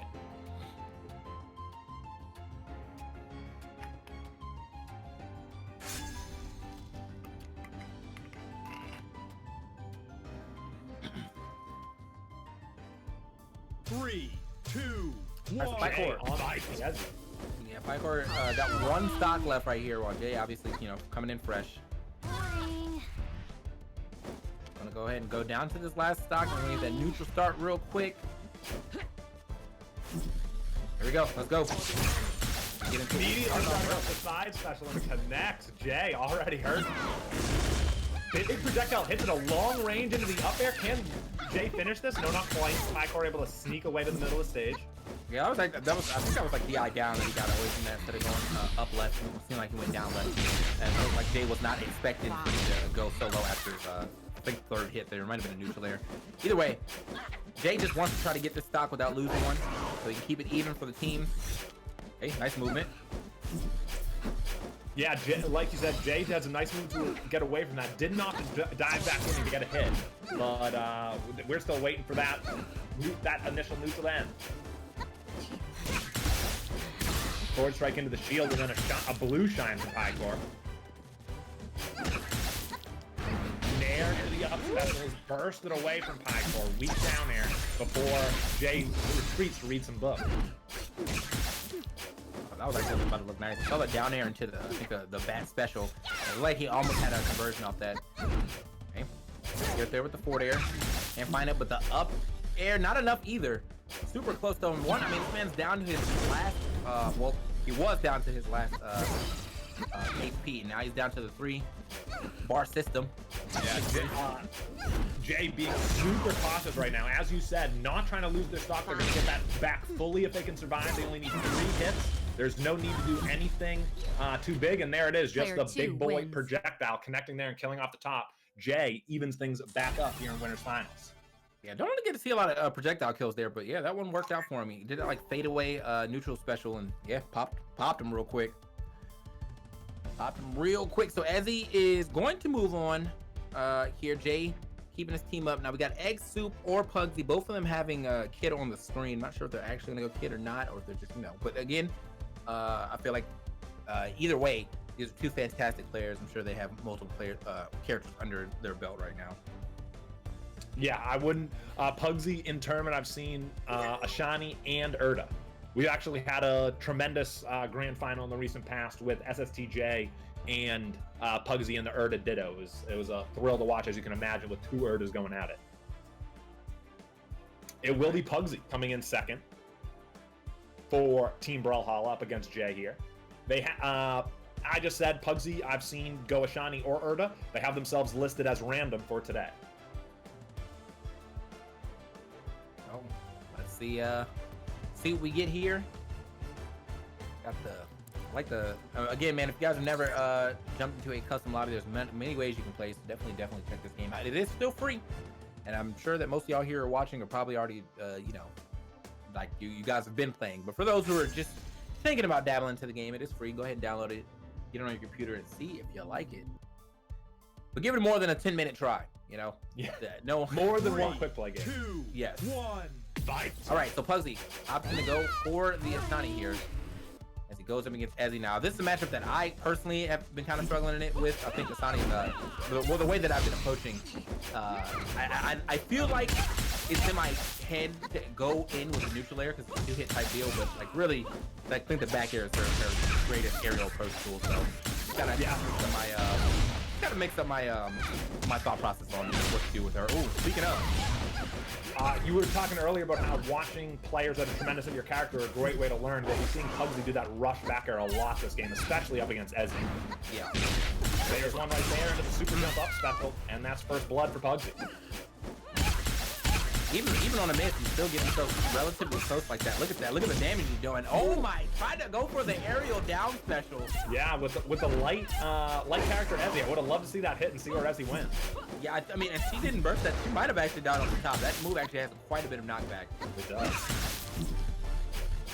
Pugsy finally into that red knockback band now. Jay sitting in the orange. Easy up air follow up there. Pugsy even now with Jay. 2 stocks apiece. Okay. Back in there before that nice break. I'm pretty sure that probably would have led into a run up special. So probably better that he got that break. Gets down there though. Probably not gonna be able to stock yet though. Yeah, plenty of recovery options for Ezzy, but I love that spark from Pugsy. He was too far to the right as on his opponent. He used it to fade back left and lead into that down air. Great play. Up special there. Takes Jay's second stock, and they're down to 1. Pugsy with nearly a full stock advantage. He's still in the first damage threshold, so he's looking good. Ooh, just like big that, man. Down. Big damage. That's the second stock in a row that Pugsy has gotten one opening and got Jay all the way down to the orange knockback. He's already out. Oh, threw it the wrong way. That would have been a hit. Yeah, he's already got the burst out, and that was a charge up there. Like half charge up there. Oh, just does it. Yeah, just jumps out there and hits the Player forward air. wins. Does Pugsy, looking strong for Team Brawlhalla. Yeah, man.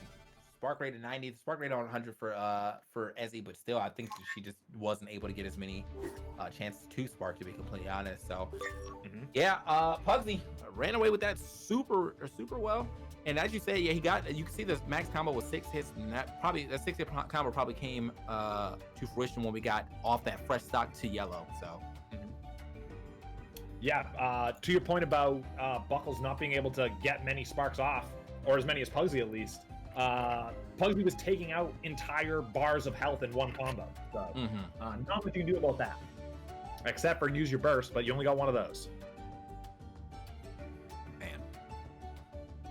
So, as we get back into we have Pugsy left with 3 stocks. We have Egg Soup still in the background as well. Now it's all up to Buckles to take 6 whole stocks for 3. Could be a little rough, man. Could be a little rough.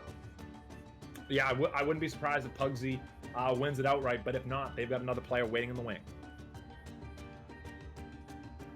It appears we are going to go to Combat Lab for this game.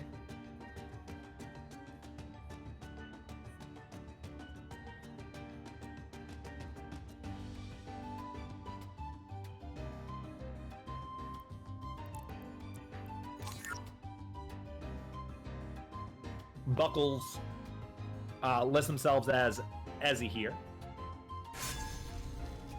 All right.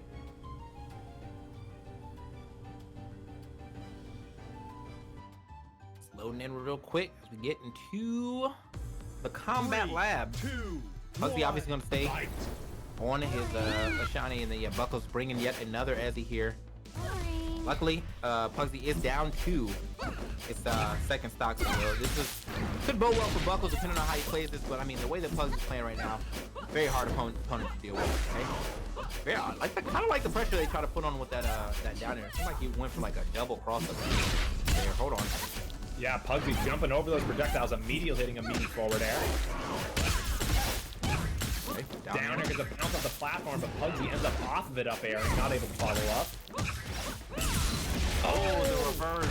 Yeah, the reverse on the special there, possibly causing that combo to drop. Down air, Buckles immediately burst that away. I don't think Pugsy would have been able to follow up, honestly, without it. Yeah, but the way that Pugsy went, the way that he hit that down air, it seemed like he had flew a little too far to be able to get a good follow, or at least not one that that Buckles could have tried to react to. Accordingly, but doesn't seem to matter. There we are, getting the easy up special for the KO. Didn't really matter though, because even if he didn't KO there, he already got the 2 hits, so that would have been big. Ooh, the cross up, big damage from Pugsy. Oh, trying to get the double tap with the side Bs. I love that side special mid combo from Pugsy to turn himself around and continue. Back air into up special, diving up special there from Buckles. Pugsy grabbing ledge, but eventually retreats back to stage before Buckles is forced onto it. So Buckles is able to grab ledge as well. Buckles up specials twice, both under the stage, then has to sacrifice their burst to get back. Oh yeah, that's unfortunate. So he does manage to at least get himself another chance on this stock. And I mean, honestly, he needs to do something with his chance, because he's now about to be down to his last before taking at least 1 from Pugsy. Pugsy with the juice to get back to stage as well. Hey, that's gonna be easy stuff right there. Pugsy keeps finding the side attack into the up special as the easy confirm for him. Oh, the double forward air, and then feeling himself so much, tried to up special near the side. Okay, there it is. Finally gets the hit, and now Pugsy is down to his last stock, but it may not even matter, because if he can win here, that means X2 didn't even have to play to get this victory for Team Brawlhalla. Down strike there for Buckles, possibly defensive, unable to follow up afterwards. Big down air from into up air, but bursted away is Pugsy.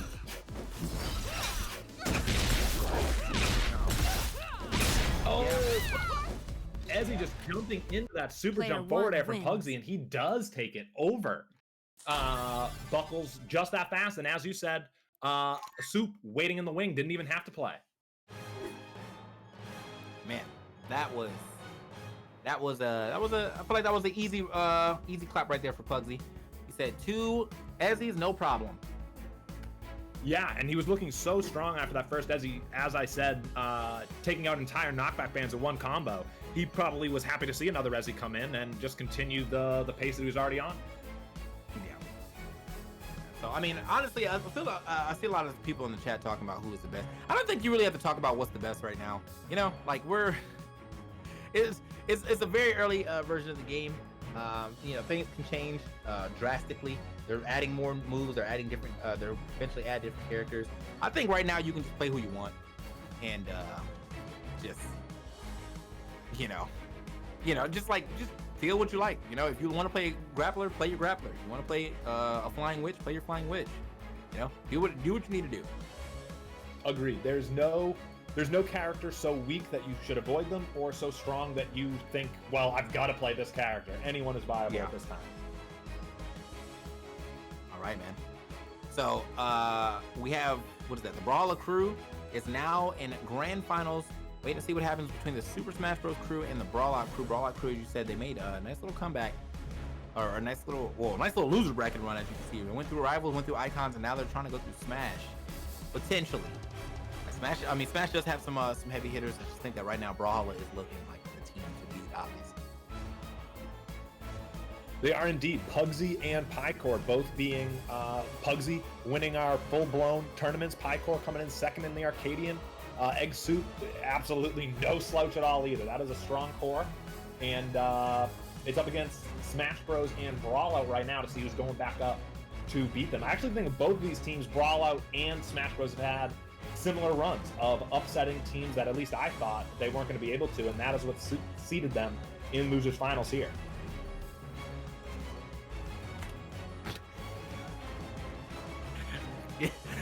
My man Dyko, some shit in the chat, man. That's my guy. All right, man. Got Evil stepping up to the plate. We get things ready to go. Man, I will tell you one thing though. Even though these games are very similar, I feel like it's hard for me to bounce from like a platform fighter to platform fighter. I tried to go back and play Brawlhalla yesterday. I was getting slapped up. I was like, all right, man. I mean, I gotta get in the training mode. Remember how things go for a little bit. I agree, and that really it encourages me to give a lot of respect to Pugsy, because as you said, he'll play in Brawlhalla and Rushdown tournaments at the same time, using the same control scheme, and he'll actually switch back and forth and do well in both. Yeah. It's one of those games where I feel like some people are really good at the multi thing, like Mewtwo King. You know, you've seen him win multiple tournaments on both like iterations of whatever Smash is being played. Yep. I'm not one of those people that can do that. So like, I feel like I need to sit in the lab for like 20 minutes between games to refresh, and then I'll get back in there and try to hop into some ranked or something. But as of right now, I mean, I don't really have a reason to play much other, platform fighters. I've been doing a lot of this and a lot of Genshin, pretty much.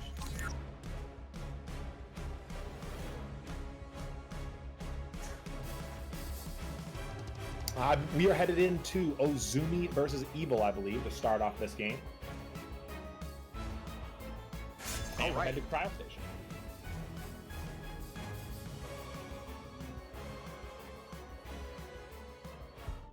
Three, two, Evil on Ozumi.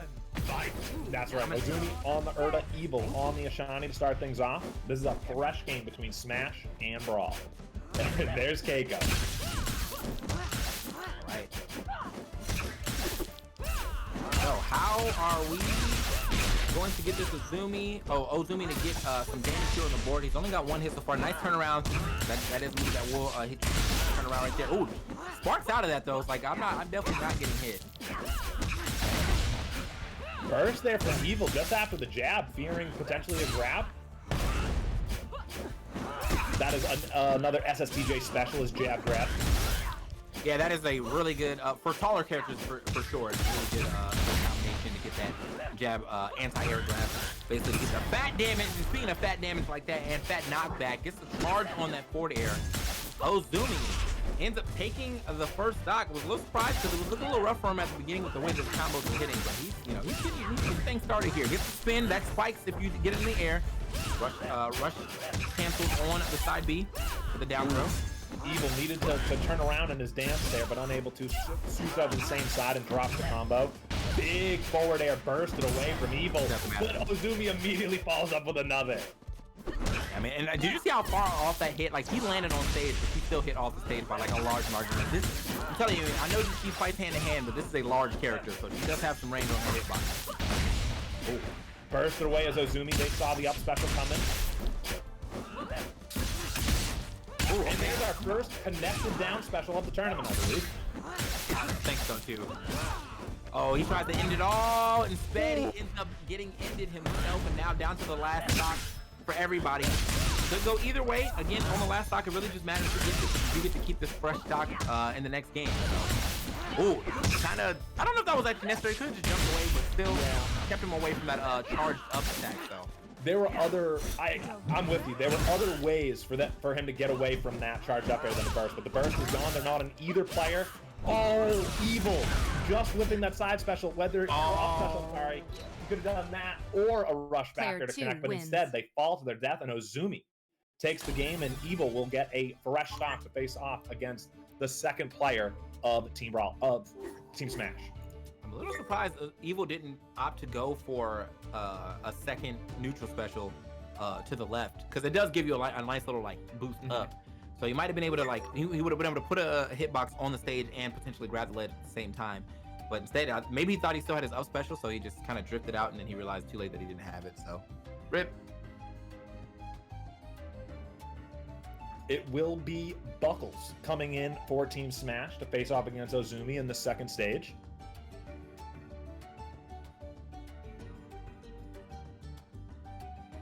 All right.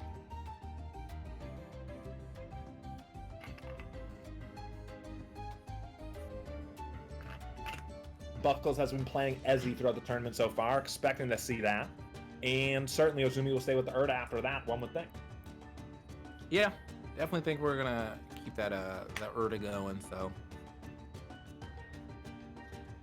Here, I mean, I feel like the more I'm seeing Urda in this game, but I feel like she definitely has a hard time getting in regardless of who you're playing. I mean, like, yeah, she has a mobile, the mobility on your side special, but I mean, it is kind of like a telegraphed move.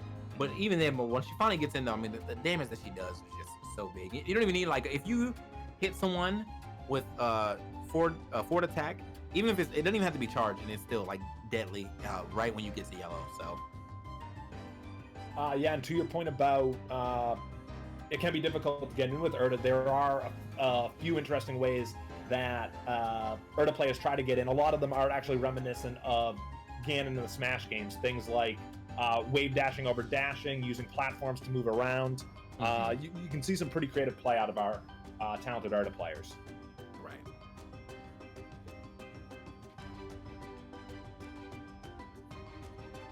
All right, it looks like we're going to go to Forbidden Shrine for this between Ozumi and Buckles.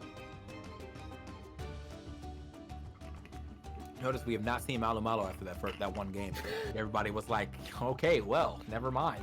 That's right. We all learned a valuable lesson today about Urda and Malu Malu. Thank you, SSTJ. Yeah, one thing that I definitely learned, and if there's one thing I can say I learned, it was that. So.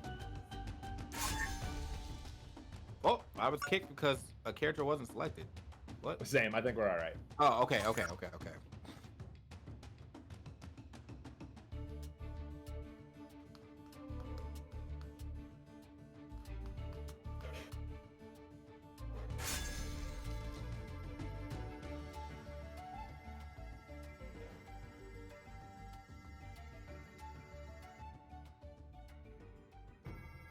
3, 2, 1. Ozumi does stay on the Urda, and Buckles comes out as the Ezzy as we expected.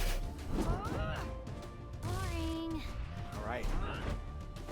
Buckles does. Okay, I actually forgot. He has to go all the way down to one stock. Let's see how much damage they can do on Buckles. Buckles starting off hot. They're getting it turned around quickly with the jabs with the down air. The double jab early on seems like an easy way to double jab spark into your down B grab, or your down special grab. Yep. Now later on, obviously you get to sit a little further away, but in green, I think it's an easy way. Oh, goodbye. Yeah, the spark was kind of baited out there, and right after that, you saw the up B or the up special hit immediately to the up air. So unfortunate. Yeah, I was zooming. One of those unfortunate circumstances where you use your burst at the wrong time and you actually get punished because now they're higher in the air. Easy forward air for Buckles Ezzy, and Buckles takes care of that one cleanly and is moving on to the second player from Team Brawlout with a full stack of stocks.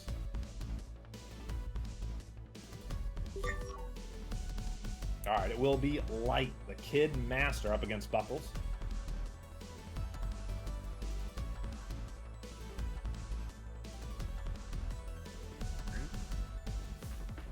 So, should be a pretty easy game right here for Buckles if he's able to, keep that same level of gameplay that he got from the last one. He kind of handled that first stock relatively quickly. I've played Kid Master a lot on quick play though.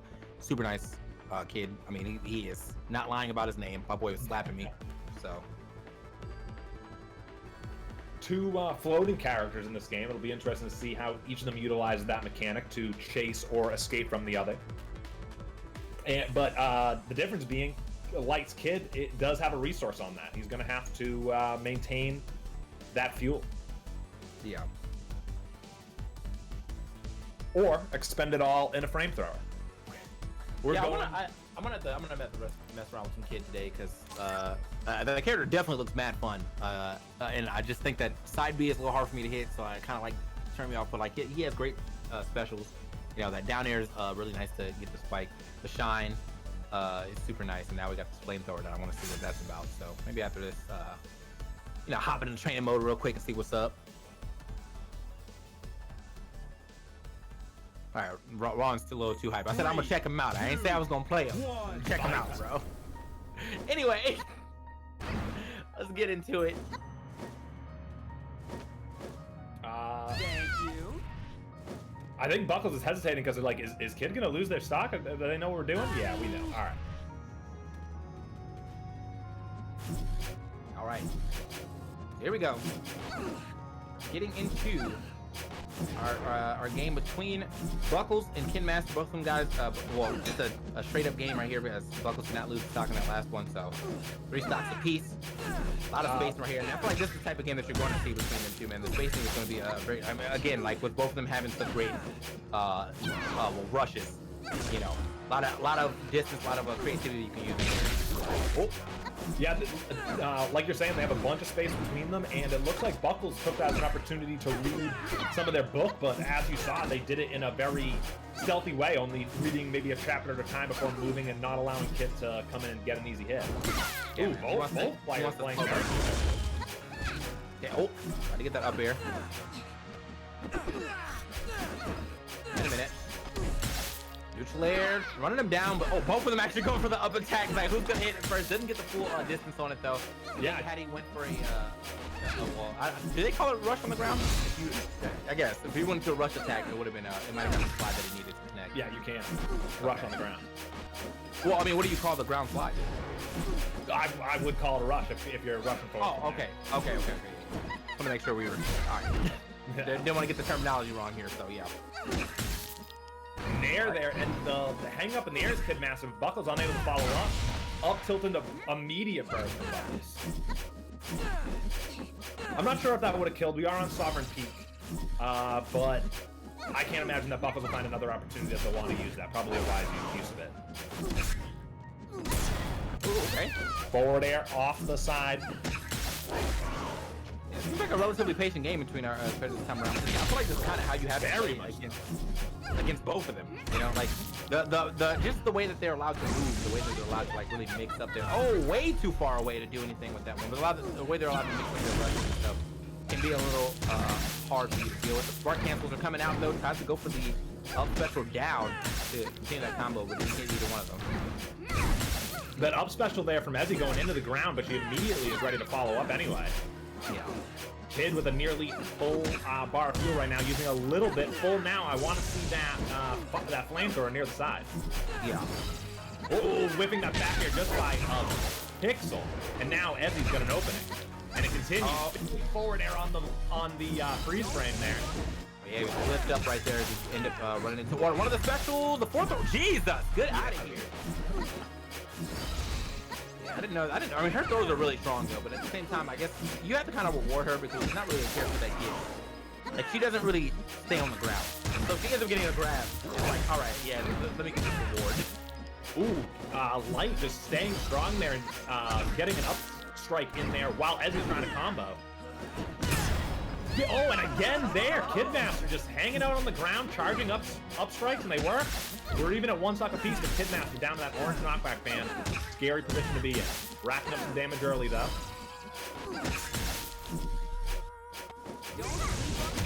Light dips below and then gets on the stage, only to get grabbed and up thrown, as we've seen Player many one times before from Buckles. And Buckles takes that one and is moving on. Right.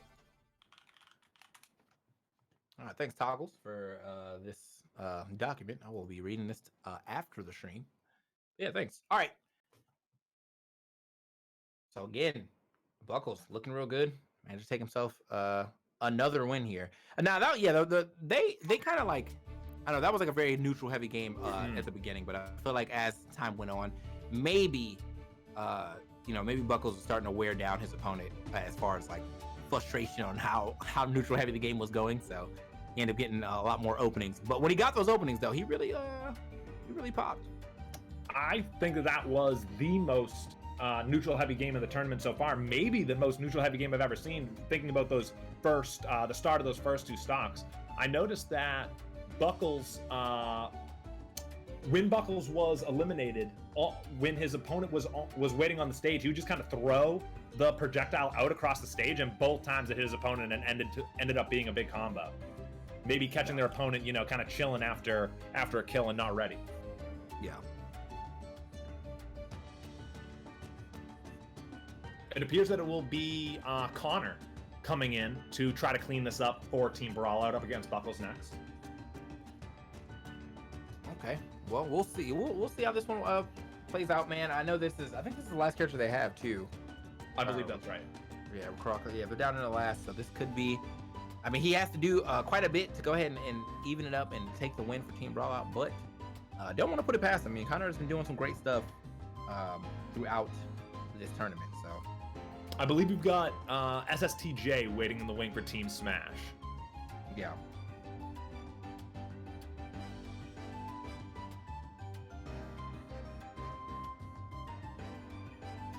Apparently Connor is rebooting his game. He's having an issue, but he will be here soon. We got the action started. There he is.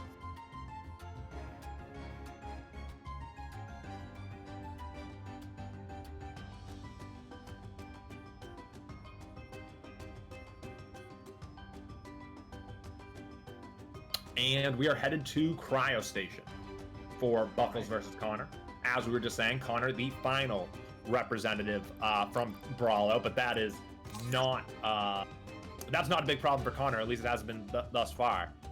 Buckles representing Team Smash and SSTJ still waiting in the wings if Buckles cannot do it themselves. Yeah.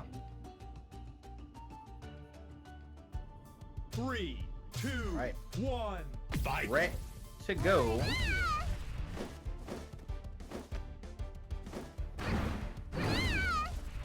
Does Buckles have to do one more, or yes, he does. Or no? Buckles, you're teasing me here, bud. All right. Yeah, nice little mix up right there. So Buckles, 1 stock left. I mean, if he can at least get one, he can put his team in a good position to go ahead and take it. But Connor, he's trying to get this done quick and easy, so that way he can keep it a 3-stock even game on the last person to play. Buckles though. Oh, okay. I thought he was gonna try to go for the double jump. Most likely would have got broke though, so it's all good. That platform, I think, possibly interrupted Connor on that up special. If he had dipped a little bit lower, maybe the upper trajectory of up special would have connected. Yeah. Oh, okay, yeah, had to burst out of that one to keep that stock preserved. Air into the spark in place. Very wise spark in place. Ooh, man, overestimated the sport. Oh, the up special might try to go for it again. No, instead he's gonna go ahead and rush back to the stage real quick. Nice spacing. Goodbye. Yeah, that was actually a great little combination. Space that back, goes for the side special, flips to the other side, and gets the down attack, and then immediate up special for the finisher for Connor, keeping all of his stock. Now it is a one-person game for both teams. Who is going to take it between Team Smash and Team Brawlout? That's right, it is Connor versus SSTJ. One single straight-up game of Rushdown will decide if Team Super Smash Brothers, represented by SSTJ, or Team Brawlout, represented by Connor, will be moving on to Grand Finals versus Team Brawlhalla. Yeah. And it should be noted that Brawlout's only loss has been to Brawlhalla. They have taken out just about everybody else, so they are certainly dying to get back to Grand Finals to get that rematch. Yeah, Brawlout is not playing right now, man. These guys, you know, even if they lost in the first round, they've literally just made the loser's bracket run of their lifetime to get all the way back to the top. So, at the very least, I mean, they're going from what could have been last to second place, or they're making the reverse sweep from their first loss all the way to the end. Now we got SSTJ versus Connor. SSTJ most likely bringing up the Urda, and then Connor will be staying with the Asani here. I'm super hyped for this one. Connor has been bringing the hype all day long, bringing the upsets. SSTJ, one of our flashiest Urda players, but he's, although he's looking good today, I think that he's been looking good in the mindset way. Not feeling super hot on the fingers, although his executions is great, but he just has the right mindset. He really wants to take this for Team Smash. He's playing good neutral, being patient, not overextending himself off the ledge. SSTJ is looking to win, and we're going to get this going soon. Connor versus SSTJ, one straight-up game of Rushdown to decide who's going to Grand Finals.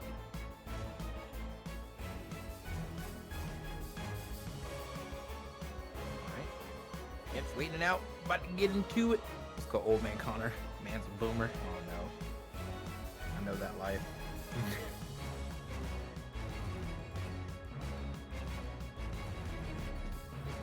I am not, this is my introduction to Connor is today. Okay. Yeah, no, I've only played him once, but you know, he did pop, and so yeah, I'm definitely getting, he's showing up, man. I feel like this is the thing about platform fighter games. I think they're always going to bring a bunch of other platform fighter communities through. So like any new one that comes out, it's like, all right, you're going to get, and it brings different play styles as well too. You know, I feel like some people, I think the Smash players will probably be a little more ground based. Because that's what they're used to, but then like the Brawlhalla players, they're used to being in the skies, they're used to being all over the map or whatever, so they can get down with that. I'm not too versed in Brawlout, so and I'm seeing that the Brawlout people in the chat are saying that this has some similarities as well, so it's possible. I also think the Rivals Aether players are probably a little more ground based as well, with glitches and things like that, but for the most part, I mean, you know, it's got something for everybody. 3, 2, 1. Here we go. I'm super excited about this one. Connor versus SSTJ. SSTJ on the Flame Princess Urda, and Connor on the Pink and White Adon. Man, I can see the defense. You all the jab into Taco Rush off down throw. SSTJ goes against what I was saying a moment ago and tries to get that dare anyway. I can see where the up from Connor there off the side. Because I can see where the defense really does matter for Urda. Like the way that he got that first combo was off a shield push, and then he immediately went full into all that damage. So stalling it out. Oh, neutral area to get back down to the ground. A lot of stall to make it happen. So ult the 4. Oh, get off me. Yeah. Yeah. Got to do the burst there. Was going to follow up. I saw something interesting there from Connor. A lot of Ashanis, including myself, enjoy chaining up specials together as SSTJ charges an up air to drop First Blood. Connor will do up special and then use his side special once just to cover a little bit of distance and keep himself in the air and then do it again. It paid off big on the right side earlier in the stop. Okay, Dance on him yet again. Another little Ashani classic right there, getting the side special down light or down attack into the up special. So great stuff. As he keeps it even, but unfortunately though he is already in the yellow, he's definitely gotta watch himself. You can see the defense starting to rack. Oh, okay, hold on, get the dance going. Oh my god, you didn't burst either! Oh, that's unfortunate. Wait for burst. You never want to end your stock with your burst attack, because that means there's a chance that you could have lived. You are right, that burst would unspent, which is a shame, but that was one hell of a clip for Connor as SSTJ once again gets the charge up air, even things up in stock. Dead even one stock will decide who's going to grand final. SSTJ with a big opening there, nearly gets Connor into the orange, but Connor comes back strong and does get SSTJ all the way to the orange knockback band. Again. Oh yeah, needed to burst that one, but he has to get back down to the stage safely. Does it, but no burst available while Connor still has this. This could be his game. Get off of me now. His burst is gone. Now this is definitely down to the wire for both our competitors. Now we're both in yellow. Okay, the reversal. Oh, goodbye.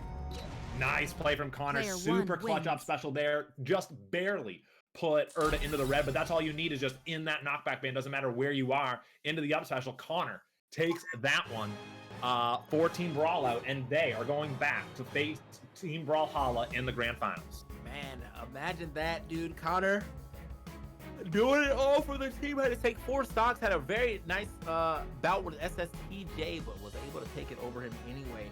And now we're moving on, as you said, 2 grand finals. Going to be Team Brawlout versus Team Brawlhalla. Battle of the Brawls. Let's go. A rematch that we already had a Battle of the Brawls earlier in the tournament. This is exciting. I am wondering if Pugsy will come in first or last for Team Brawlhalla.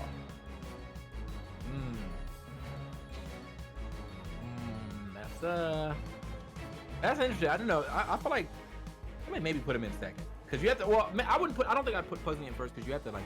I think you want to counterpick with Pugsy. So he is doing quite well against pretty much every Ezzy we've seen him play against. So if anything, I think I might wait for the Ezzy to come out. But it looks like he's going in first. He's already here. It seems to be the consistent thing in this tournament that people put who they perceive to be their best player as the anchor. But I do think there's something to be said for your best player taking out, you know, a player and a half, and then having the other 2 only have to deal with that instead of up against in the back. But to be honest, having the anchor in the back has paid off for multiple teams today. SSTJ in the back for Team Smash immediately comes to mind. Although he did come up short there, he did it twice before early in the tournament, holding it down for Team Smash over Icons and nearly Brawlout there. All right. So yeah, we're just waiting for whoever Pugsy's opponent is right now. They're probably, you know, I'm gonna see who they'll send in. I think the best. If we're looking at the stage or the people on the screen right now is correct, I think the best choice probably be mine. If history repeats itself, I believe it will be Ozumi Light Connor. But I wouldn't be too surprised if that switched around. Light and Ozumi, I would be surprised if Connor were not last. Fact. It is Ozumi who will be coming in to face off against Pugsy to start off grand finals. Ooh, okay, yeah, it's gonna be Ozumi. See how this works. Ooh, Ozumi actually just dipped. Maybe a little bit of communication still going on with Team Brawlout.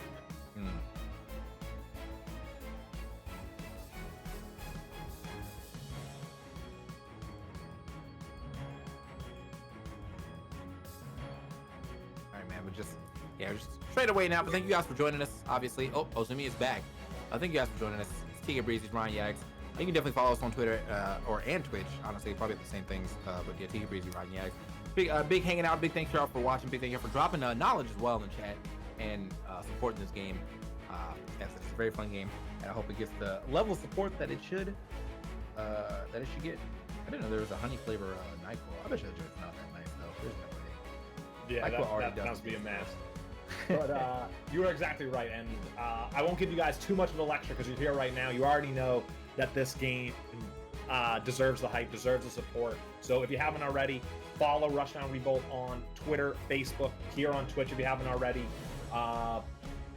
Give this game the level of support that you want to see it given. I think I'm going to do so right now.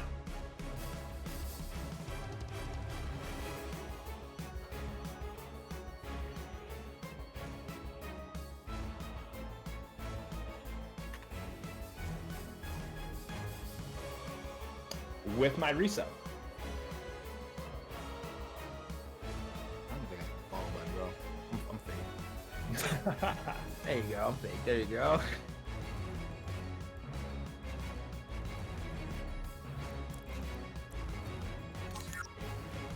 All right, we're gonna head into it right now. Ozumi versus Pugsy for Game 1, Stage 1 of Grand Finals. Shout out to SSTJ for also using their Twitch Prime in the chat, supporting Rushdown directly with that. Thank you, SSTJ. And we've got an Erda Ditto here to start off Grand Finals. I was saying a moment ago that we have seen Pugsy pull out the Erda, even in Grand Final situations. He is very comfortable with it. Yeah, I'm a little surprised, but I mean, we'll see if he can manage to make it work. Now, then he, definitely did a little work on this Erda, the game that we saw him working. I think he did take the win too, so the Erda was really popping off. Fourth row. Oh my God, just jumped over there. Doesn't even, I didn't think did he chase, or did he rush at all? No, he just super jumped and then just hung in the air long enough, forcing Pugsy to come back towards him and then throw the forward air. Great play. Yeah. Big charge forward air for Pugsy. Somehow Ozumi survived. Pugsy wound up for another forward air, but got nared out of the air instead. But that forward air will clean it up, and we're even at 3 shots. Neither player remembering to take a stock off before we started. That was a decent turnaround too for Ozumi. He got like 3 up airs in there. We got 2 up airs and 2 neutral air to get that damage at the turnaround. But now Pugsy starting to bring it back. Goes for the super jump, but not far enough yet. Not easy bait. Yeah, easy bait right there. Super jump down air for Pugsy. Puts him in the lead. I feel like he might have wanted to forward it, just happened to land on the platform, but maybe. Doesn't matter though. Down to the last stock for both our competitors. They did not race that first stock, so yeah, down to the last stock for both our competitors here. Okay, Bears are racking it. Yeah, he had to break that one. Yeah. If Pugsy was able to charge up a little bit more as he did there, it would have been taken, and I think Pugsy did realize that he took it, runs off the stage. Pugsy coming out of that one with still 1 stock for Team Brawlhalla, who is coming into this grand finals from winner's bracket. Yeah, good to see Pugsy actually, dropping the secondary character. Well, I mean, honestly, don't even know if we can call it secondary. He seems to be able to play pretty much any character in this game. So dropping a different character on us, we'll put it that way, as he drops the Asani for the Erda, and it works out quite well. Speaking of drops, Lego SSTJ just dropped 5 gifted subs in the channel. Thank you, SSTJ, for supporting Rushdown Revolt like that. Is their Kickstarter still up? Not the Kickstarter, right? But you can still do the Slacker, which is essentially the same thing that happens after the Kickstarter ends, and including those special black and blue skins that if you don't, you got to get them now, because a year from now you're going to really regret not having them. Right. So, all right, yeah, well, hit the Slacker up, guys, if you guys, because the more stuff that goes on the Slacker too, I think there's more stuff they're putting in the game as well. Like there's like Slacker goals, and I really want that Asani redesign. So eventually, when I have a little extra money, I will be throwing some to the Slacker as well. But if you got something, get something. It is going to be Light, the Kid Master, going up against Pugsy here in this second stage of Grand Finals. Pugsy only with 1 stock to start this off, and Kid Master coming in a fresh face.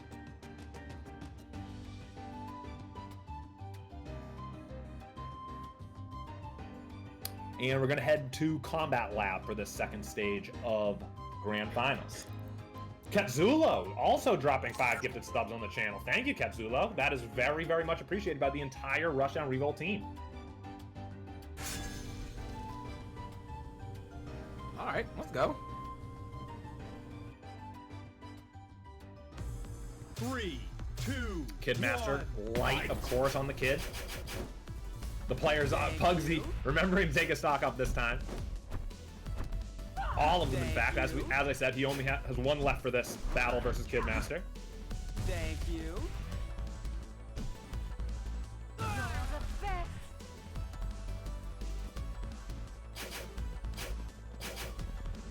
All right, so as we get into it, man, let's see how this one plays out. Pugsy, only 1 stock left.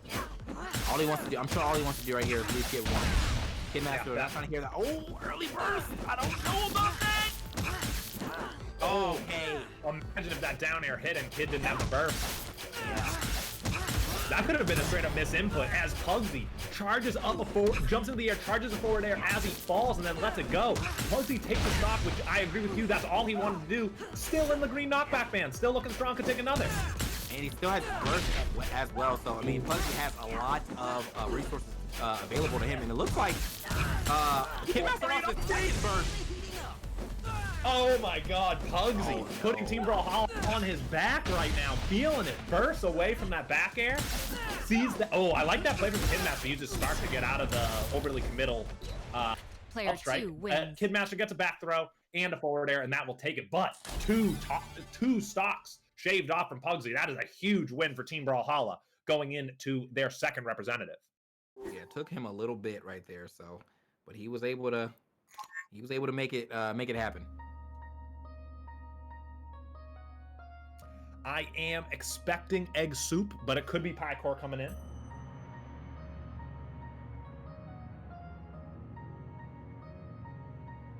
Right, so Kidmaster living with 1 stock left, but there's 1 stock against 6. We got 6 to 4 left as far as the stocks go. We finally got Pugsy out of here, and we got egg soup and pie core both available. Figuring out who we're gonna send out, and then obviously they have their anchor left on the Brawlout side, which is gonna be Connor. Connor did anchor that last game as well too, so could potentially be what they need. But I mean, this is just a lot that he has to work out. Pie core is coming in here for Brawlhalla. Let's go. Yep, pie core coming in for the second representative. That leaves egg soup waiting in the wings. Light and Kidmaster, although 1 stock Light, I believe, and Connor still representing Team Brawlout.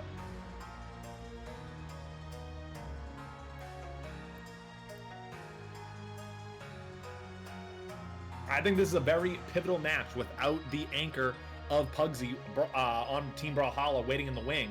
I think this could be big. If pie core is taken out before Kidmaster, I would be very scared for Team Brawlhalla. Yeah, man. Kidmaster, I don't know, man. Like, I guess it really depends on what pie core does here.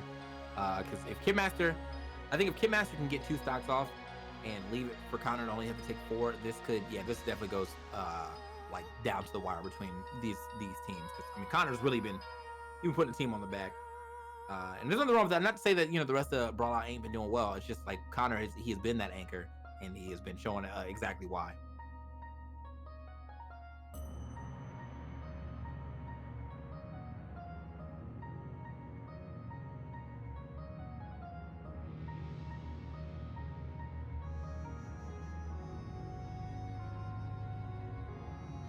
Micro asks in the chat, how good is pie core compared to Pugsy?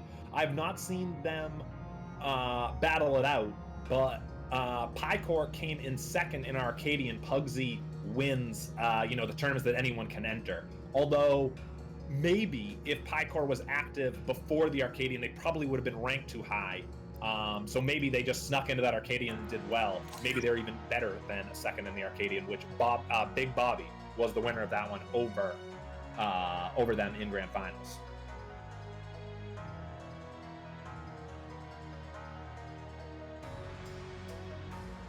All right.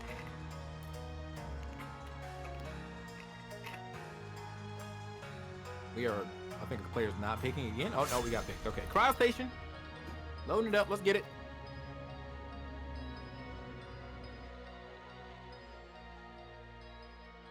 I was wondering what was taking a little bit, but we are back in it. 3, Pie core on the Zurong, Kidmaster, of course, on the Kidmaster. By the way, every time we say that, it is light.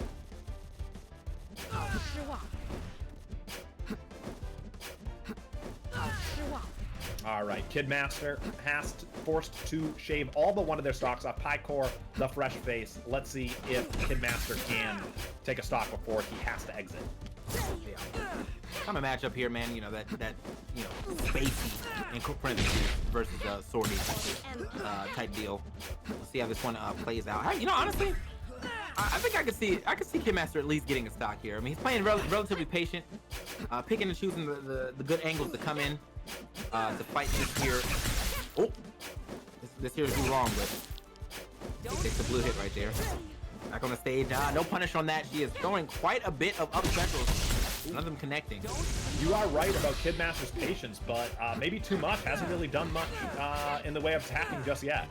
Yeah, trying to fish for that easy back there, but can't find it. Pie core not giving it to him. And then another combo starts with Pie core, forcing Kidmaster into the orange knockback. He's really big chilling right now, so All right. He's in the yellow, unfortunately. So I mean, all this killing may not actually work out for him. He's gonna have to get something on the board to at least get Pycore into the yellow. Pycore still sitting in the green. Finally gets the yellow. Goes to the shine right there, or the pull in, but no pull in activated this time around. Oh, maybe this is the most patient game we've seen thus far. Kid Master, I think, has the mindset of, I only want to take one stock, that's what I'm here to do. And Pycore realizing how important it is for them to take this without losing a stock themselves. So both of them, that results in a patient playstyle. Yeah, the 6-3 sounds way better than 5-3, because I mean, it is very easy for you to lose 2 stocks in the game without even like putting a dent on someone first. Okay, that was unnecessary shine, and actually still has his burst as well. Get up, but does not get the up attack. Unfortunate. Right. Even right now, both in the orange knockback band. A big up strike there from Kidmaster from Light. Not quite enough, but another one will do it now that Pycore's in the orange knockback band. I'm sorry, red. I think Kidmaster just let an opportunity go by for that up strike. Yeah, I don't know, man. He was there, and now this should that could have been an easy back air right there. Nice charging up the up strike. I'm not sure about that one. However, though, get the the burst. Avoid hitting the blast zone. Down air, then super jump, tries to shine, doesn't quite connect, and the forward air and up air will take it for Kidmaster. His job is done, so much so that he just sits there and crouches a few times. Yeah, he did what he needed to do. Now, if he can get another one, I feel like now, I think Pycore hopefully doesn't start trying to rush this, because I think that Kidmaster may be trying to get into the mental a little bit. And it's very easy to lose stock. Back. The mindset has completely changed for Light now. He's just diving in, just trying to get all the damage he can. Trying to steal this stock, as it should not be his in the red knockback band himself. Right. There's a forward and an up strike. Oh my goodness, Pycore with only 52 health left, nearly in the red knockback band themselves. Pycore, man. Having over there, down air for burst.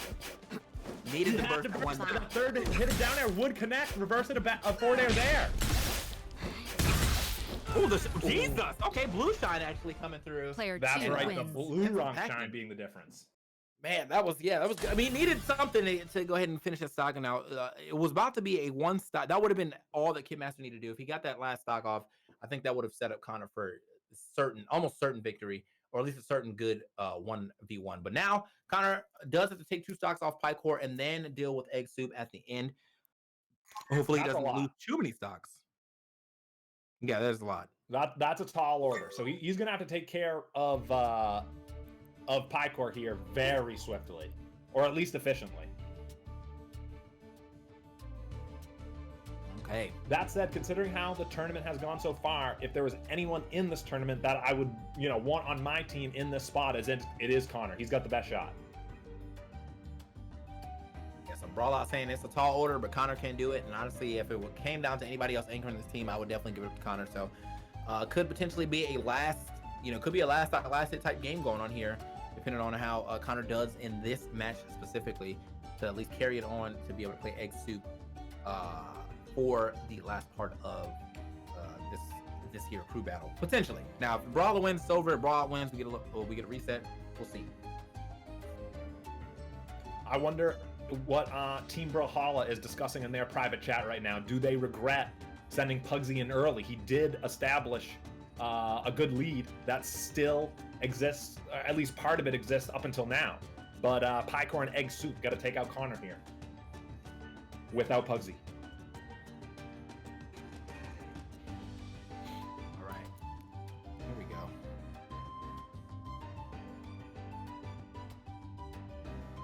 So Aaron Vic saying, did Brawlhalla win yet? No, we are waiting for. Well, Pycore is still sitting in here for some reason. We're just waiting for. I mean, is Egg Soup even around? Like, I mean, he's just taking up space in the lobby. Well, not really. I mean, we still have an extra spot, but you gotta go.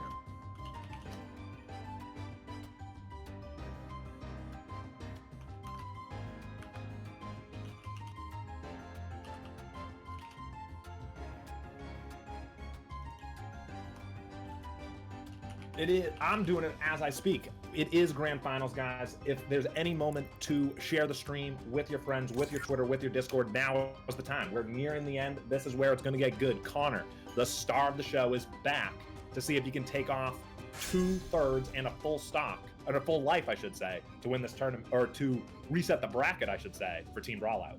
Yeah. 3, 2, 1, fight! All right, so let us see what goes on here as Connor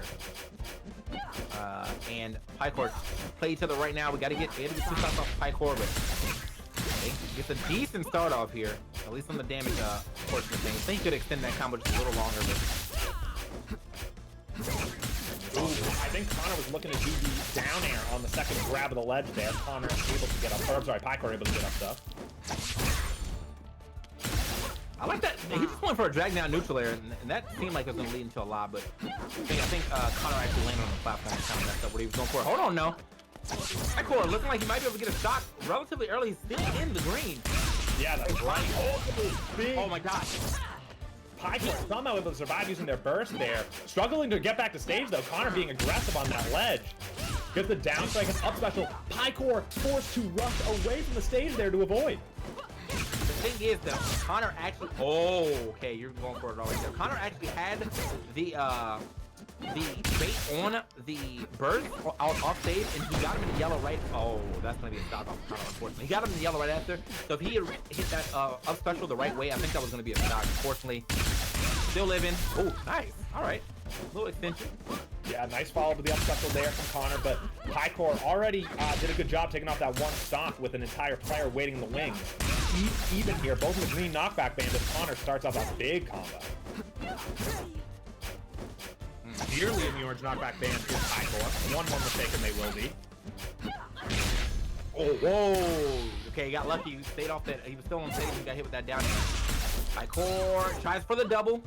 From Connor, but Connor doesn't get the double right there. Gets the single hit this time around though. Oh, turned around. I don't actually think he needed to turn around right there. That could have been a side B or side special into up special. They were so close to the edge. I think that would have actually finished the game. Well, or at least forced the burst. Yeah, you're exactly right about the burst. Hope it surely would have been used there, and both players still have theirs. Pycore should have used it a moment ago, but does not, and Connor gets the up Player special. 2 wins. Pycore only able to shave off one stock from Connor. I do think that was obviously an important stock, giving Egg Soup a one stock advantage going into this. That said, I'm a little scared for Team Brawlhalla right now. Connor is feeling it right now, and as you said earlier, 2 stocks can be taken from you in a blink of an eye in this game. Yeah. So I had a question about the way that the freeze frame hits. When you get freeze frame, you can't burst that. Is that a thing? What do you mean by freeze frame? So like when you get like hit with like a strong hit and it's like definitely going to KO. Oh yes. That means you're dead. Okay. All right. Just want to make sure. So yeah, that was a guaranteed KO on that up special then. All right. There actually, it's interesting you asked the question because there was an era where that was not true, and you actually could survive after the freeze frame. But that's kind of misleading, right? If you get put in a freeze frame and then survive, like you probably shouldn't have been in the freeze frame. So these days, it means you're dead. Well, that and also I don't know. I feel like that opens up too large of a window to. All right, I need to burst now. Like it's frozen. It's time to burst. You know, like so. Yeah, if you save your burst that long, then yeah, I understand why. Like yeah, you got hit very hard. You're out of here, buddy. So, as we get into potentially our last match, depending on how this goes, if Connor wins, then we get a reset. If Egg wins, then Brawlhalla takes it, and they might have to swap up their order on what they want to do when they play again. See if they decide to put Connor first or Egg first. See if they decide to put Pycore first. See if they decide to save Pugsy for second or last. We'll see. Brawlout really leaning on Connor though. I've seen a lot of hype from Brawlhalla in the chat for Connor, so as they should. Right, yeah, well deserved hype. And yeah, if Connor is able to pull this out, I would think the play would be for Pugsy to go last and anchor Team Brawlhalla in the bracket reset. That said, could Team Brawlout see that coming and send out Connor first? Try to avoid him, maybe take out a player and a half or even 2. Connor's playing that well today. A lot of mind games could go on with the teams if this does go into a second set. Yeah, big facts. So we will find out as we are getting everything ready yet again. Again, man, it could be our last match, or could be our second to last match, or second, or last set, or second to last set. So, really depends. All right, Team Brawlhalla is being represented by Egg Soup with a full 3 stocks. Connor representing Team Brawlout, the team coming from losers bracket, with only 2 stocks in their corner. So Egg going straight. Well, first of all, nice color pick from Egg. Agreed. I love the NASA. Here we go. Again, this is Egg's first. I think that might be Egg's first game altogether. Well, yeah, you're right about for a while. Well, yeah, Brawlhalla's been slapping it up. So we'll see. We will see what happens. Egg is coming off could be coming off cold, but at the same time, Connor could be getting a little worse for wear, as he's been the anchor for a lot of these games, so he's had to take quite a bit of stock for Brawlout just in general. Egg looking very strong so far, looking like a competent opponent for Connor. Forward air super jumps past the opponent there for the follow-up. Yeah, unfortunately, I think he just needed a regular. Oh my God, he must have let go of the ledge just in time, or hung on for too long, ends up taking that spike, and now that's really a stock on from him. However, he has a lot of damage on Connor. Connor about to hit the 3 strike rule. Oh, doesn't even need it. The back air finds this monster. Yeah, the overshot with the up special there from Connor, a costly mistake, gets back aired in the blast from Connor, down to the final stock for Team Brawlout. Oh, he's going in for it. He's not playing conservative with that final stock. He just went for the big boy down air. Is that a double up strike? Or up attack right there? I think that was kind of slid back into that second one. Got the good damage on that. Okay, try to drop that nair on him, but little miss space. Now Connor using that speed to his advantage. Nice. Big. That's all he said, man. He went for the side B, or the side special again to get that little extra distance, so that he can get the next up special. This is it, final stop. Connor barely in that orange knockback band. Egg Soup with a full stop with full bar of health, all 150, and racking up more damage. Connor forced to use their burst, their final one. A clash, and that is not good for Connor, who's clearing that red knockback band very fast, and he starts off a huge combo. Woo! Saves his burst though. Pretty instant that he didn't decide to burst anywhere in there. He's still a little confident. Oh, wait a minute. Oh! Big spike right there from Egg, and he takes it with only the last hit connecting that down there, but that's all that he needed. I mean, so much area was just covering the way that he went for that. Like, super jump off and then rushes back to stage while dropping that down there. Big plays right there from Egg. Good stuff to Brawlhalla. Yeah, you are exactly right. He covered so much ground, super jumping so far behind his opponent, then using the float to come back while already initiating that down air, only hitting the final one. A perfect execution from Egg, who, I think you were right, that was their first time on stream, and they did it, taking out Connor to take it all home for Team Brawlhalla in the Heirs of Rushdown.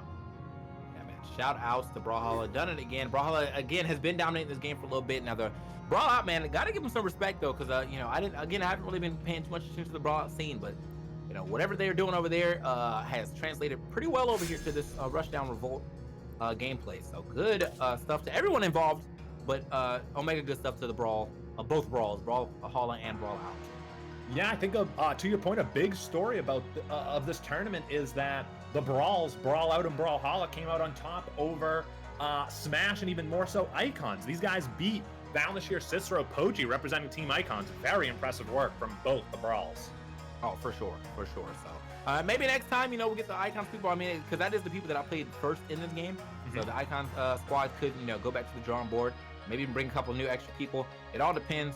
But as of right now, you know, the main victor of this is going to be Brawlhalla. So big shout out to the Let's get those Brawlhalla boys in the voice chat here. We'll do a group interview. All right. Yeah. You can stick around, TK. That'd be cool. If not, totally understand. Oh no, I mean, I'm not doing anything. I'm literally just I'm now messing around with kids. So if the Brawlhalla guys can join a voice chat, I can bring you guys into the stream channel. So just hop into any voice chat channel if you're around.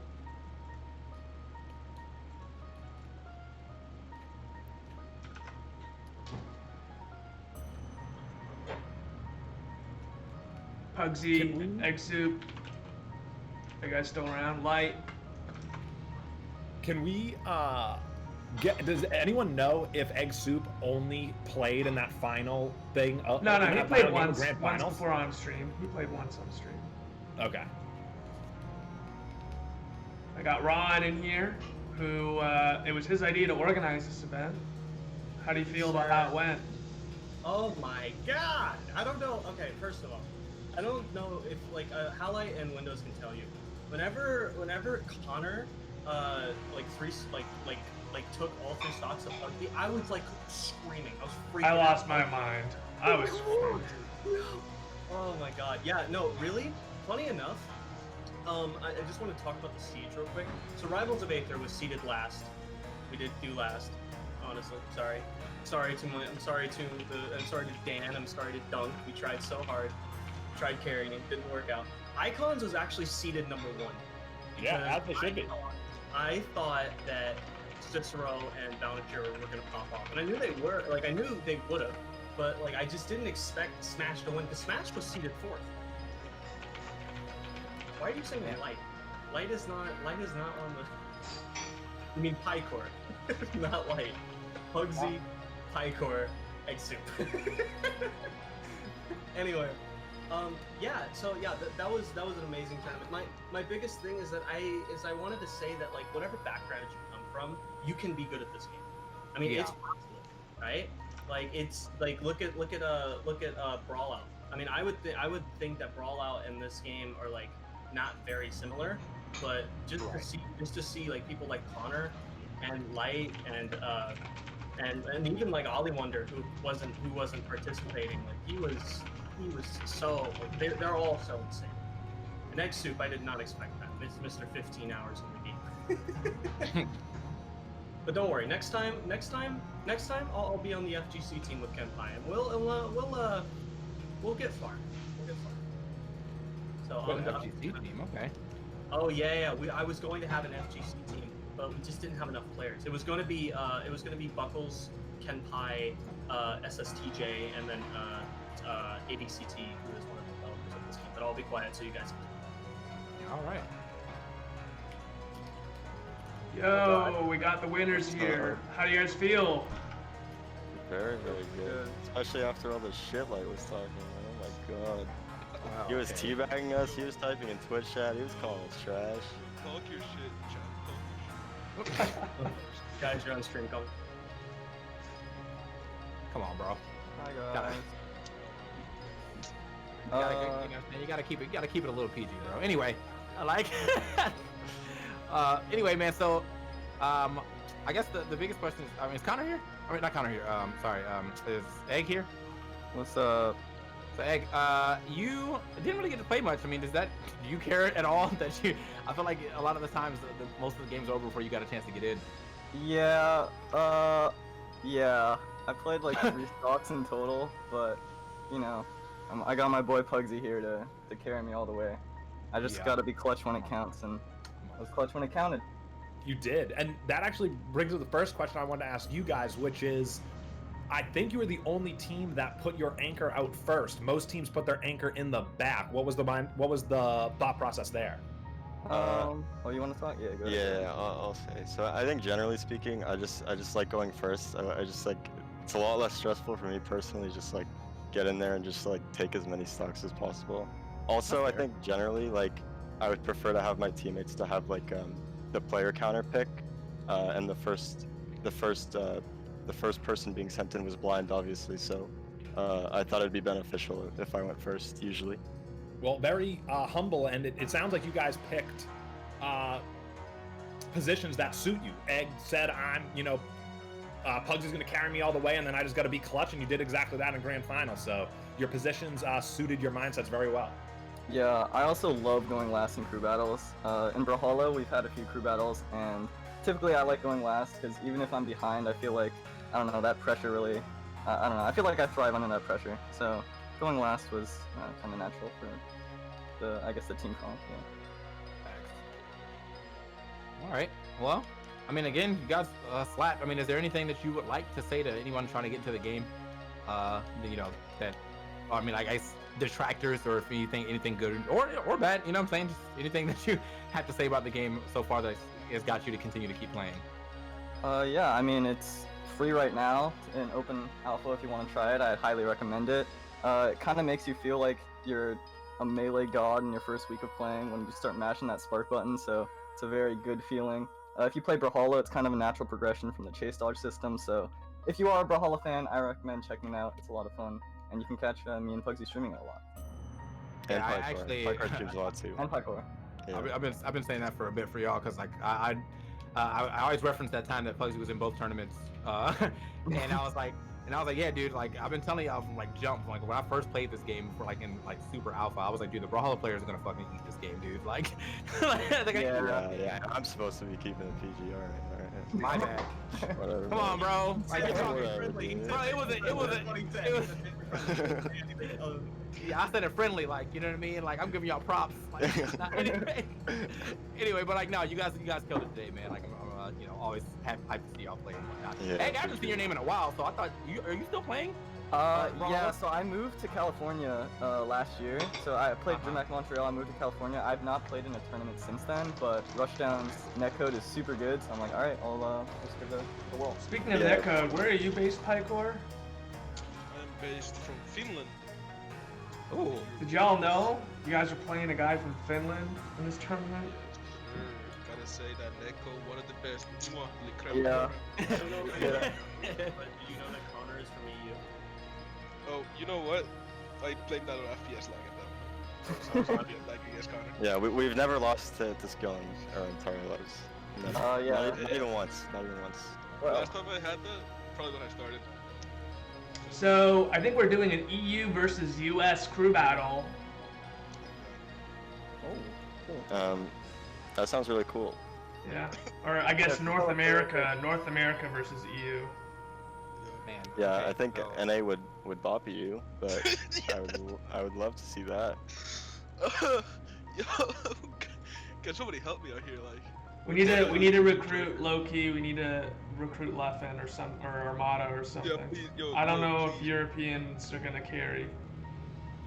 Get left. I mean, there's some good Europeans like Pycore's European, Connor's European, Douchless is like probably Yeah, a top Douchless is player, good. and he's European, so. Let's just like determine a Pugsy from the whole match. Nah, I don't think I'll be playing in it because I have Brawlhalla World stuff to do, so I might have to take a bit of a break from the game because that's ramping up. But this was really cool to play. Yeah, for it's a lot of fun. Thank you. Mike was freaking out to himself. He's like, yes, I can win. Well, good stuff, guys. This was really awesome. Thank you to Ron for having the idea to put this together. Thank you to actually a lot of people who helped put this production together, to TK and Ryan on the commentary, for Toggle Sings, who you've seen in chat and helped produce this tool that we've used for these amazing overlays, for the team, the Rushdown Revolt team for putting together a lot of the kid changes and stuff that we wanted to get done for this. So, and thank you to all our players. This was really, really fun. Big shout out to Toggle though. He gave me this like your commentators guide thing, and that is full of information, which is not only good for commentators, but it's good for just learning little intricacies about characters in a way. So thanks for that, Toggles. Yep, I'm gonna double up on that. Toggle deserves a lot of credit. His name isn't said, in voice or on the screen, but he deserves a lot of credit for how well these run. Let's chat's asking for a Connor interview. I guess we got to do it. Yeah, he popped up. An MVP interview. Is Connor still around? If you're here, just join a voice channel, and I'll drag you in here. On that note, I'm gonna real quickly slide in. Thanks from EU part at least, Daiku. He was Shout out Daiku. Yeah, shout out Daiku. Definitely, he was on the EU team. He couldn't make it, but that's why I'm here. And then thanks to Isonubio, he was a very hyped sub. Yeah. Well, we'll get him a gold skin too. I'll ask him. Yeah, get Connor. Yeah, drag him in.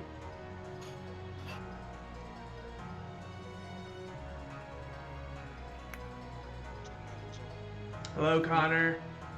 All right. First question. First things first. Obviously, Connor. How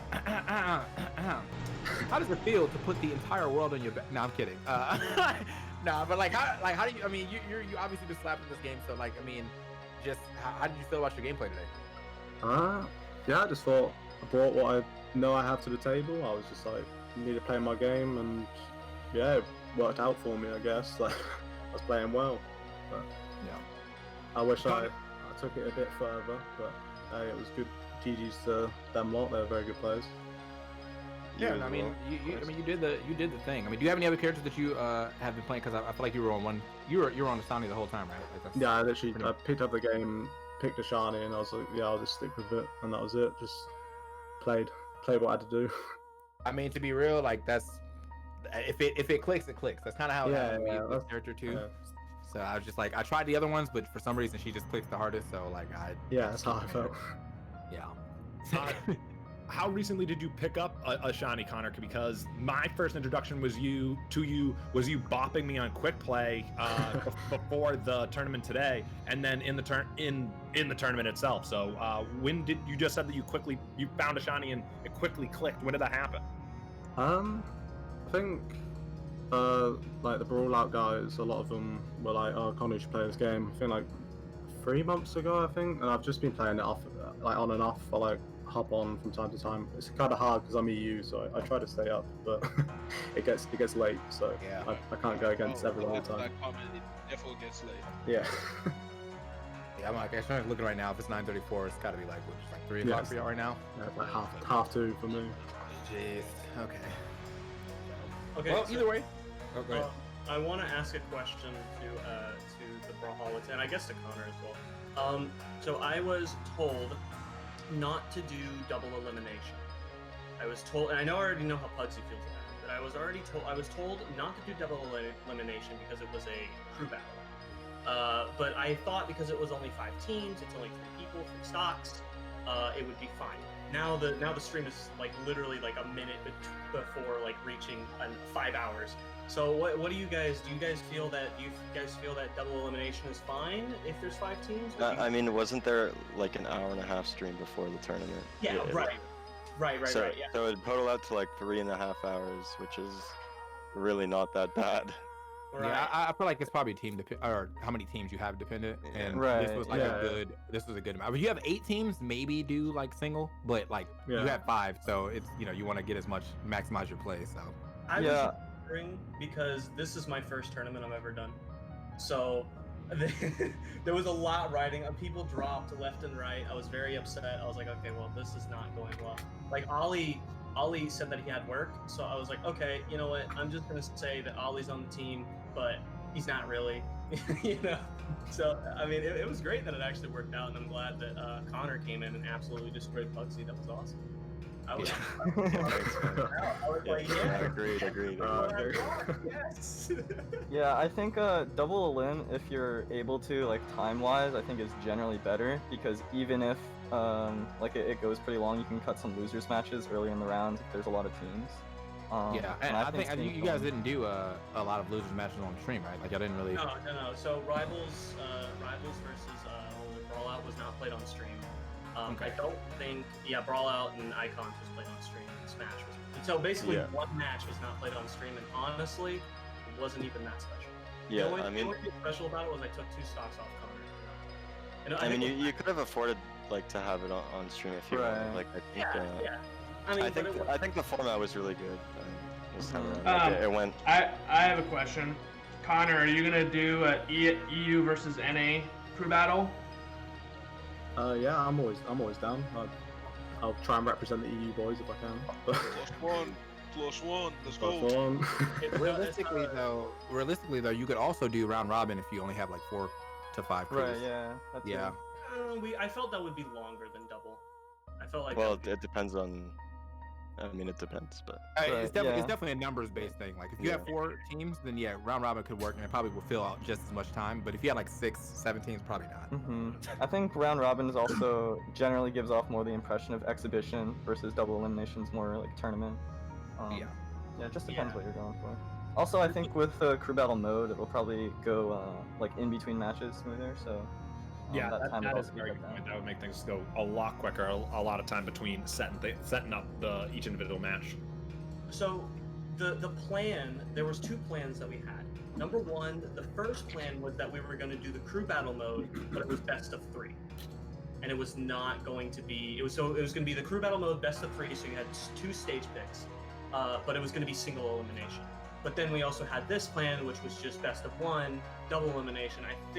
I don't know which one would have worked better, but this one seemed to have worked fine. So I think that next time if crew battle mode is actually working, we could probably try best of 2 single one, but we'll see what happens. Well, I don't know how much longer this interview is gonna go, but my partner is sick and I have to go get some medicine for the store closes. So I will. Thank you guys for the great gameplay. I definitely learned a lot. Thank you, man. Yeah, thank you. I appreciate you commentating the tournament. I really do. No problem. That's amazing. I sent you a DM on Twitter and then you didn't say anything, so I felt nice. I'll check it. Bro. Yeah. Alright, man. I'll catch you guys. Yeah, I see. Take it easy, game. Oh man. All right, I'm gonna head out too because I got some food waiting Yeah. for me. So Everyone did awesome. Thank you all for tuning in. I'm a raid cookies. Yes, sir. Yeah, thanks for the tournament. Thanks for having us. Thank you. Thanks for the tournament, guys. I just want to say shout out to the Brawlout boys and also Bell Snitch for helping me grind out the game. Just Any socials, Connor? Before I hit the raid button? Nah, I don't do the socials. All right. Nah, I need to start. Wait, will this be tweeted? Question mark? Sure. Well, what we This this. Oh, the win? Thingy, yeah, the winner's well, name. yeah, I would hope so. Okay. Okay. That's What? I was expecting unknown. I was like planning it out in my head. I was like so prepared. Yeah, if you have your Smash.gg connected to your Smash.gg connected to your Twitter, they'll all right, peace out, guys. All right. Thanks for the tournament. Thank you. And Ryan, I actually